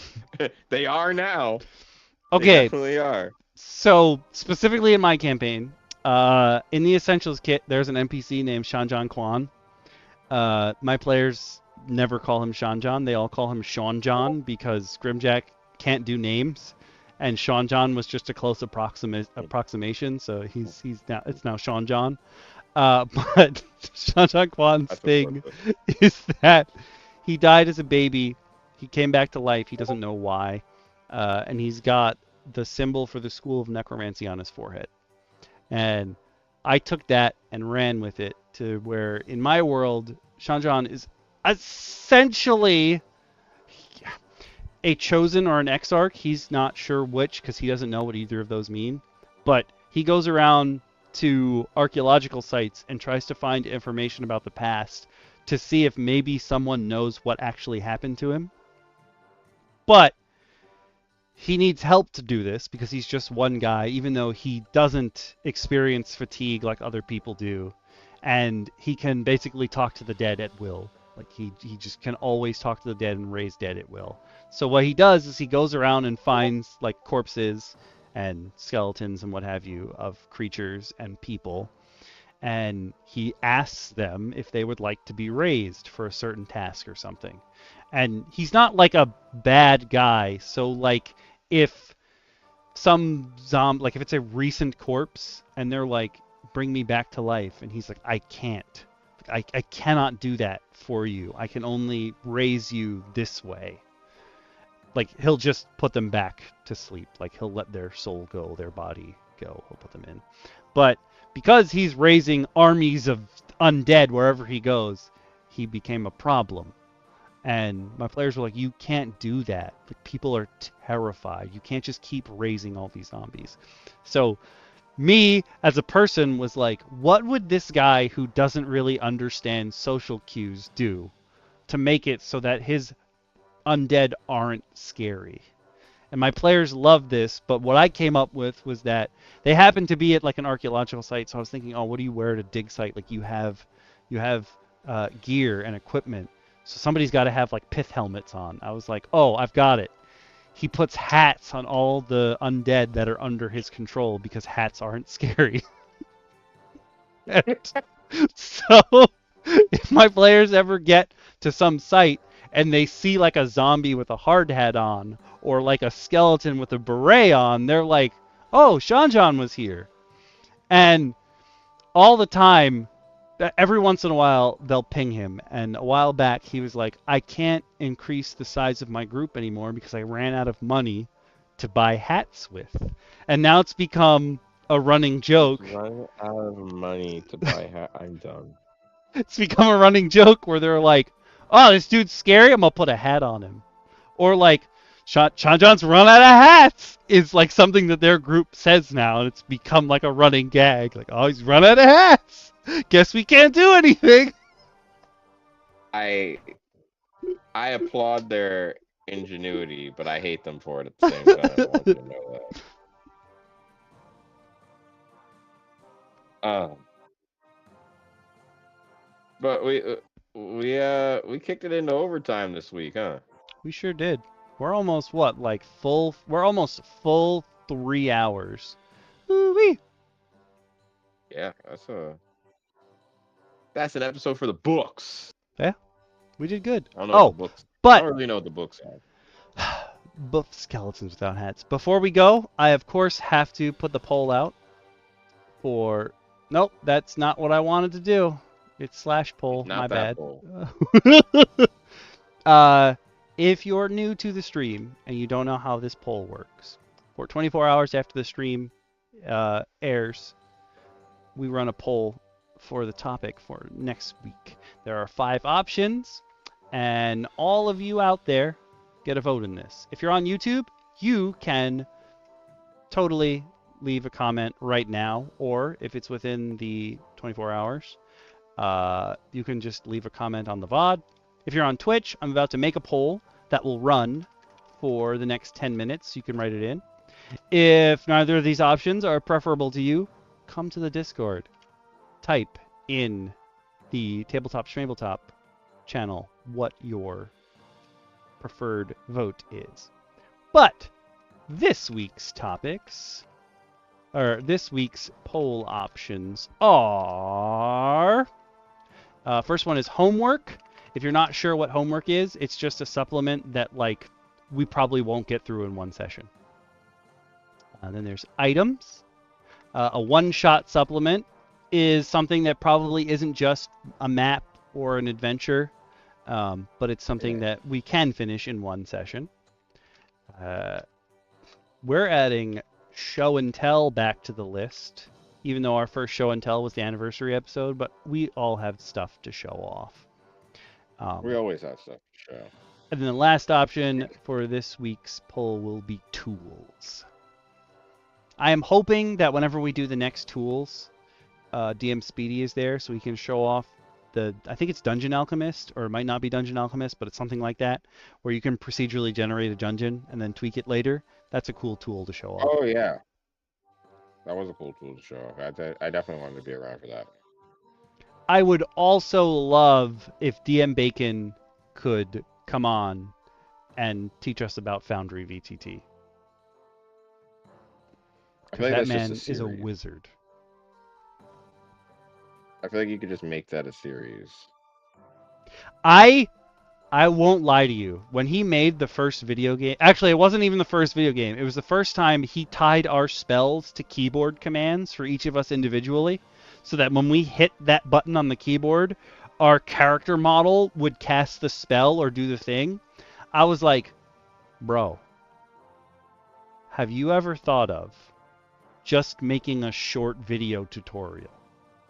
Like, I know you don't want your own YouTube channel, but like, I'll upload them.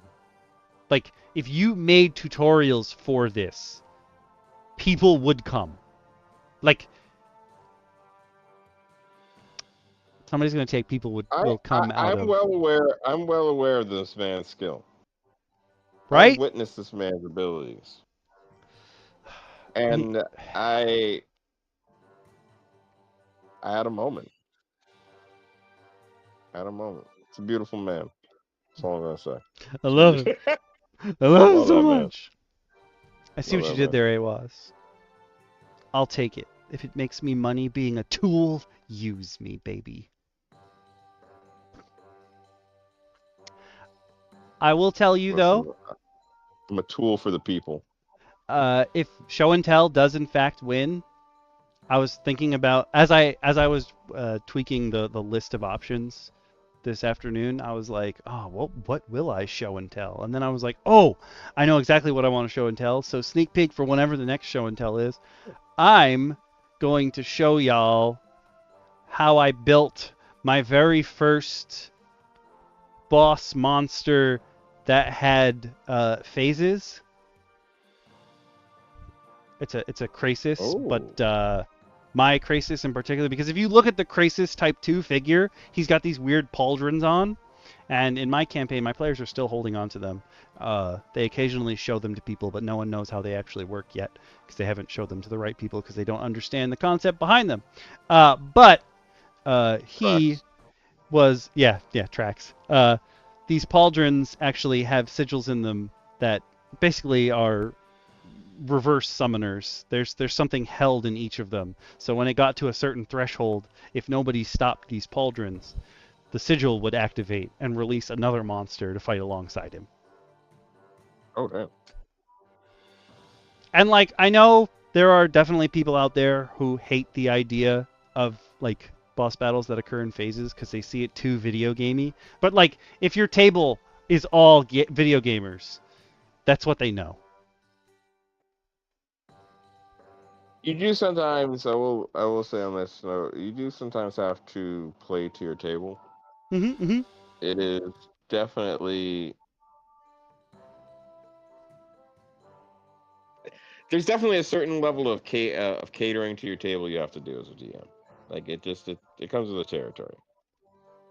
But be fair to yourself too.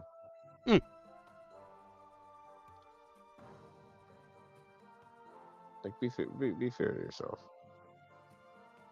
That's I think the best way I could put it.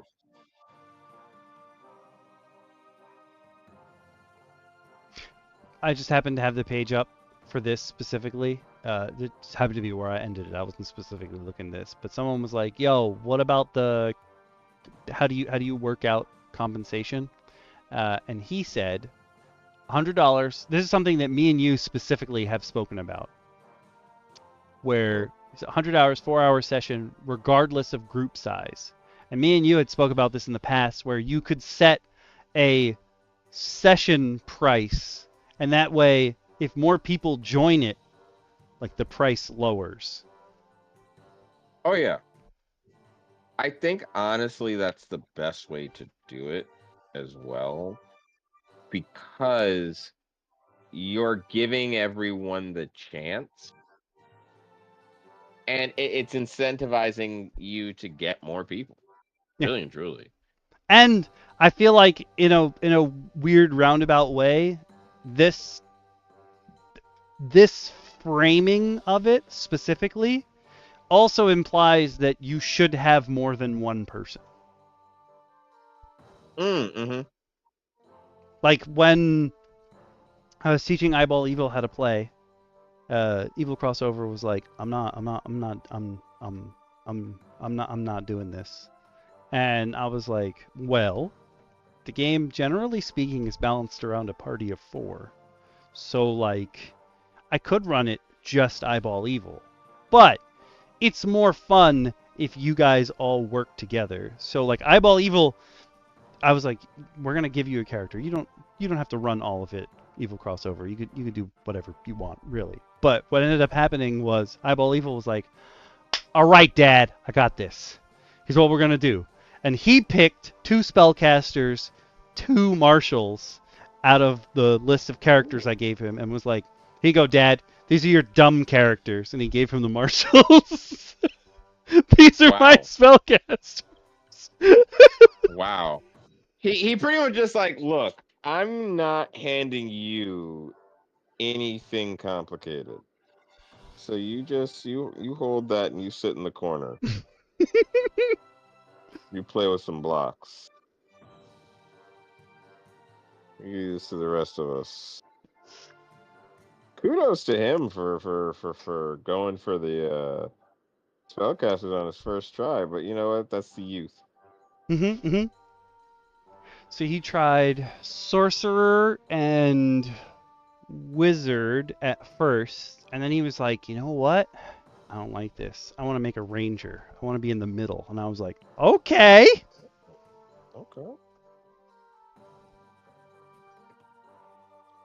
You know what?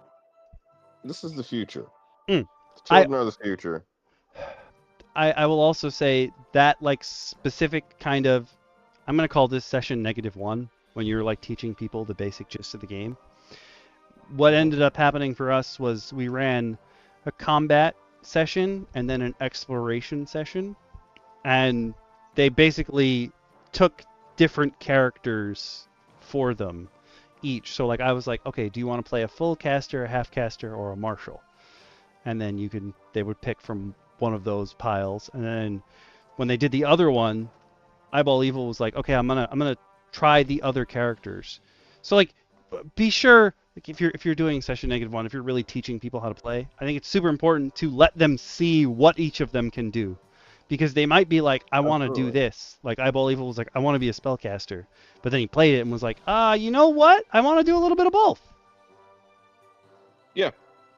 You need to have flexibility, and especially for first time players, because they don't have the same understanding as someone who's played a number of times, like myself or yourself, Okami.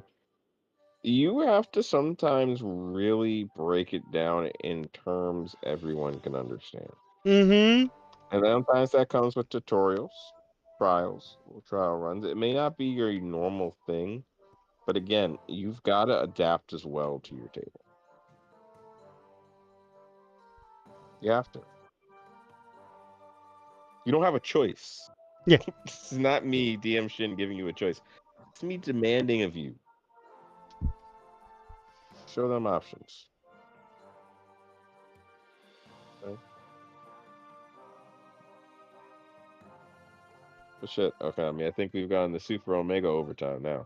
Yeah, just waiting for this poll to end, and then we will call it quits. But yes, please put in your votes. And again, if you don't want to answer the poll on Twitch right now, you can answer it on YouTube in a little bit when the video pops up as a VOD, or you can come on the Discord and vote there. I will say you could technically DM me the answer, but on Twitch, but like I'm probably not going to see it because Twitch has basically hidden DMs. I got to go through like 7 menus to get to that. So that's not really a viable option. It's just too much work. Let's just be realistic. It's just too much work.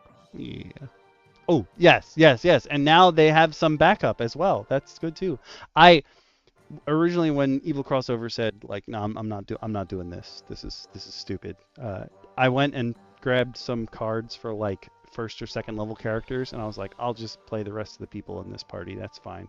But I ended up not having to, and I was like, I'm honestly much happier that I didn't have to. Oh, of course. What? You did what? Wise, I feel like we have to now, like at this point, ship ourselves. Just like show up in hand, Wise the merc, like just appear, just like here. We have to get you in a game at some point, for sure. And Fist, I'm definitely getting you in a game at some point as well.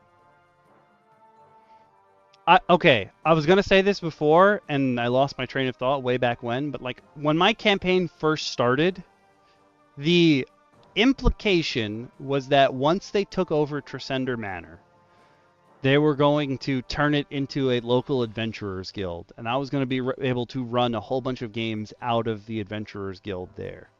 And like my players just assumed the building was going to build itself immediately, and I was like, you're not building it with magic.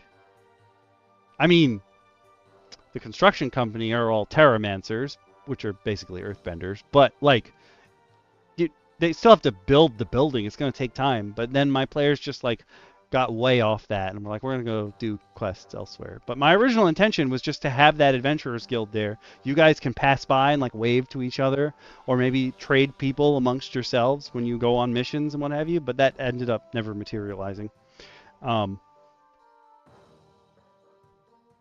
But at some point, that isn't to say it won't be with where my players are. I can just make an adventurers guild somewhere else. I would love to get. I have at least 4 games that I want to run, like 4 already made parties. So yeah. I Aww.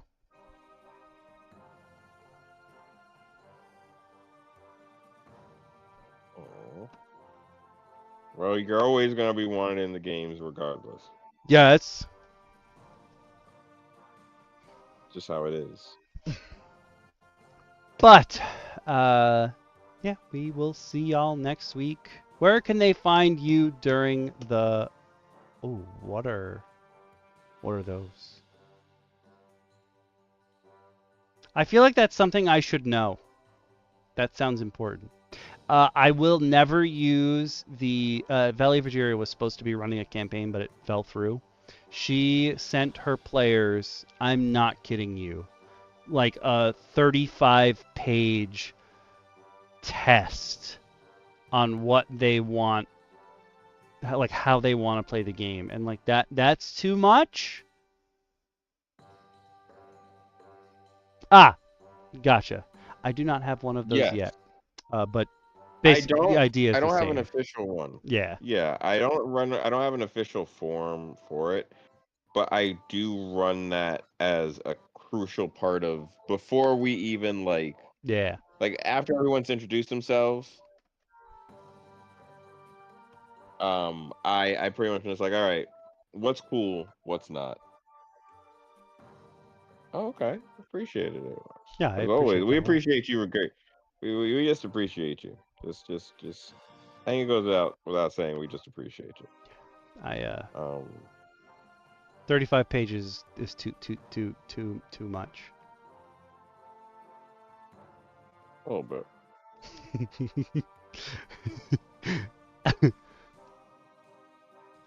But yeah, I definitely want to do that. I think that'll be super helpful as well.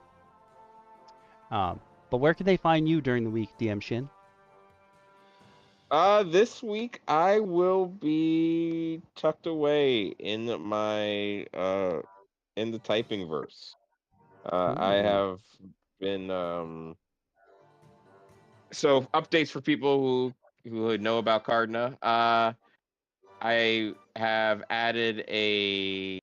I've been adding little key features. One of the things that people asked me for or noted in their kind of notes back to me was that they wondered how traveling from area to area looks.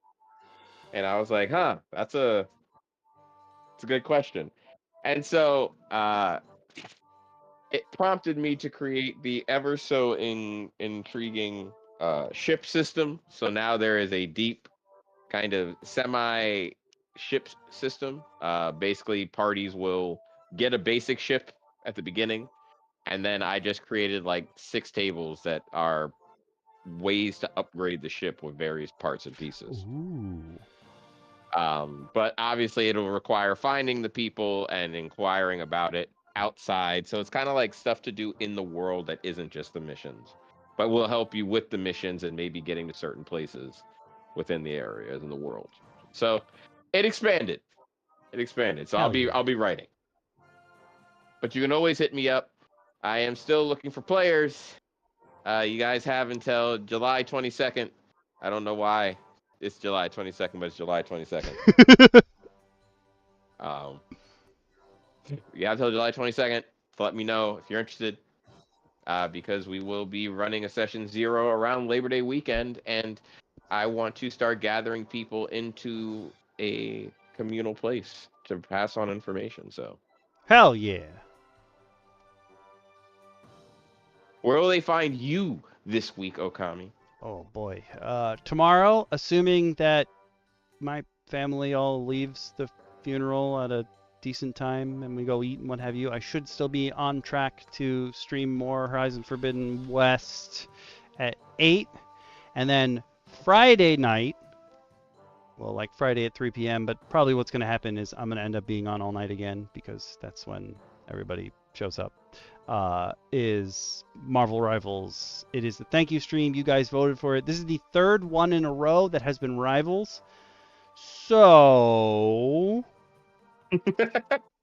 I'm gonna take Rivals off the list for the next one going, but then it'll come back on after that. Not that I Okay. don't want to play Rivals with any of you guys, but there's just other stuff we could be doing. Where I want to No. give back to y'all, and we want to play Rival. I see that.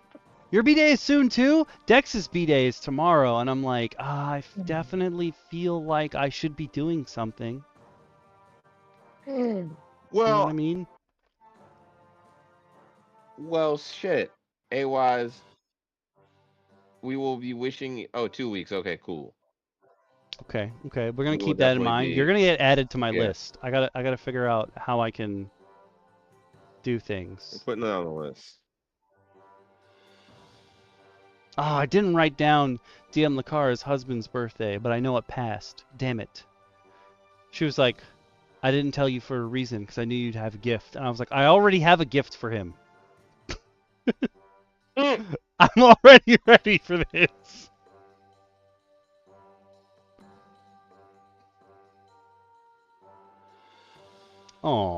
Aww, we want to play with you. Play We with do. me. I don't know if I'm going to run it this way specifically, but I will be unboxing some of the epic encounters, like the stuff that we went over.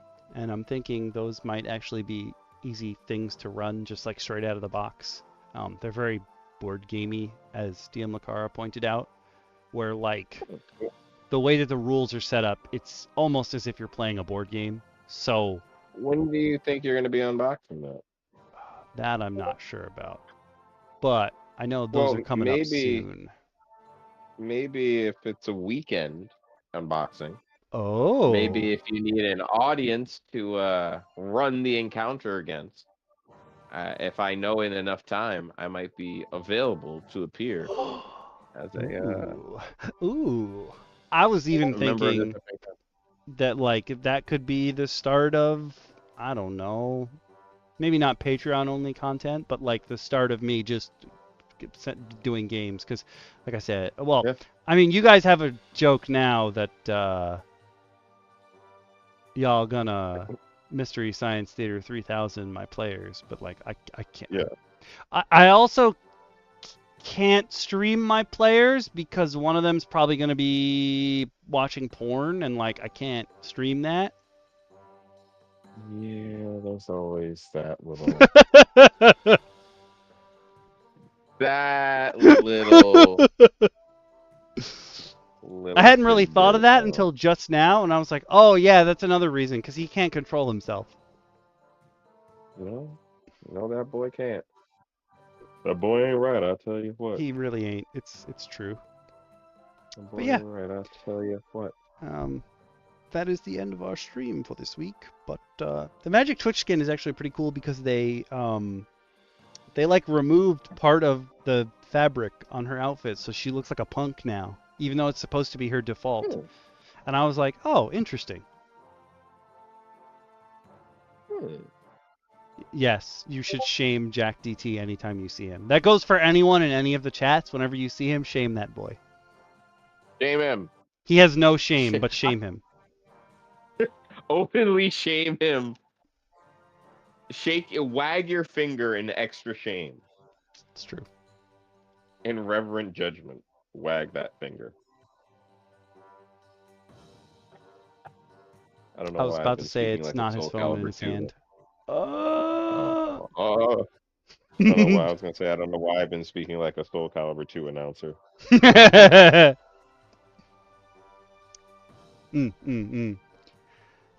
But yeah, we will see you all next week. If you just want to tune in for DM Roundtable, thank you so much for dropping by and hanging out and We love talking you. about D&D with us. It means a lot, and we love doing it, so we're gonna keep doing it. Okay, bye everyone. Bye Twitch. Oh wait, no, I'm gonna make sure that I do it this time because I keep forgetting. Bye. I'm gonna hit the button on YouTube, and it's gonna take forever to go through, but bye on YouTube as well. Bye Twitch. Bye YouTube. Bye.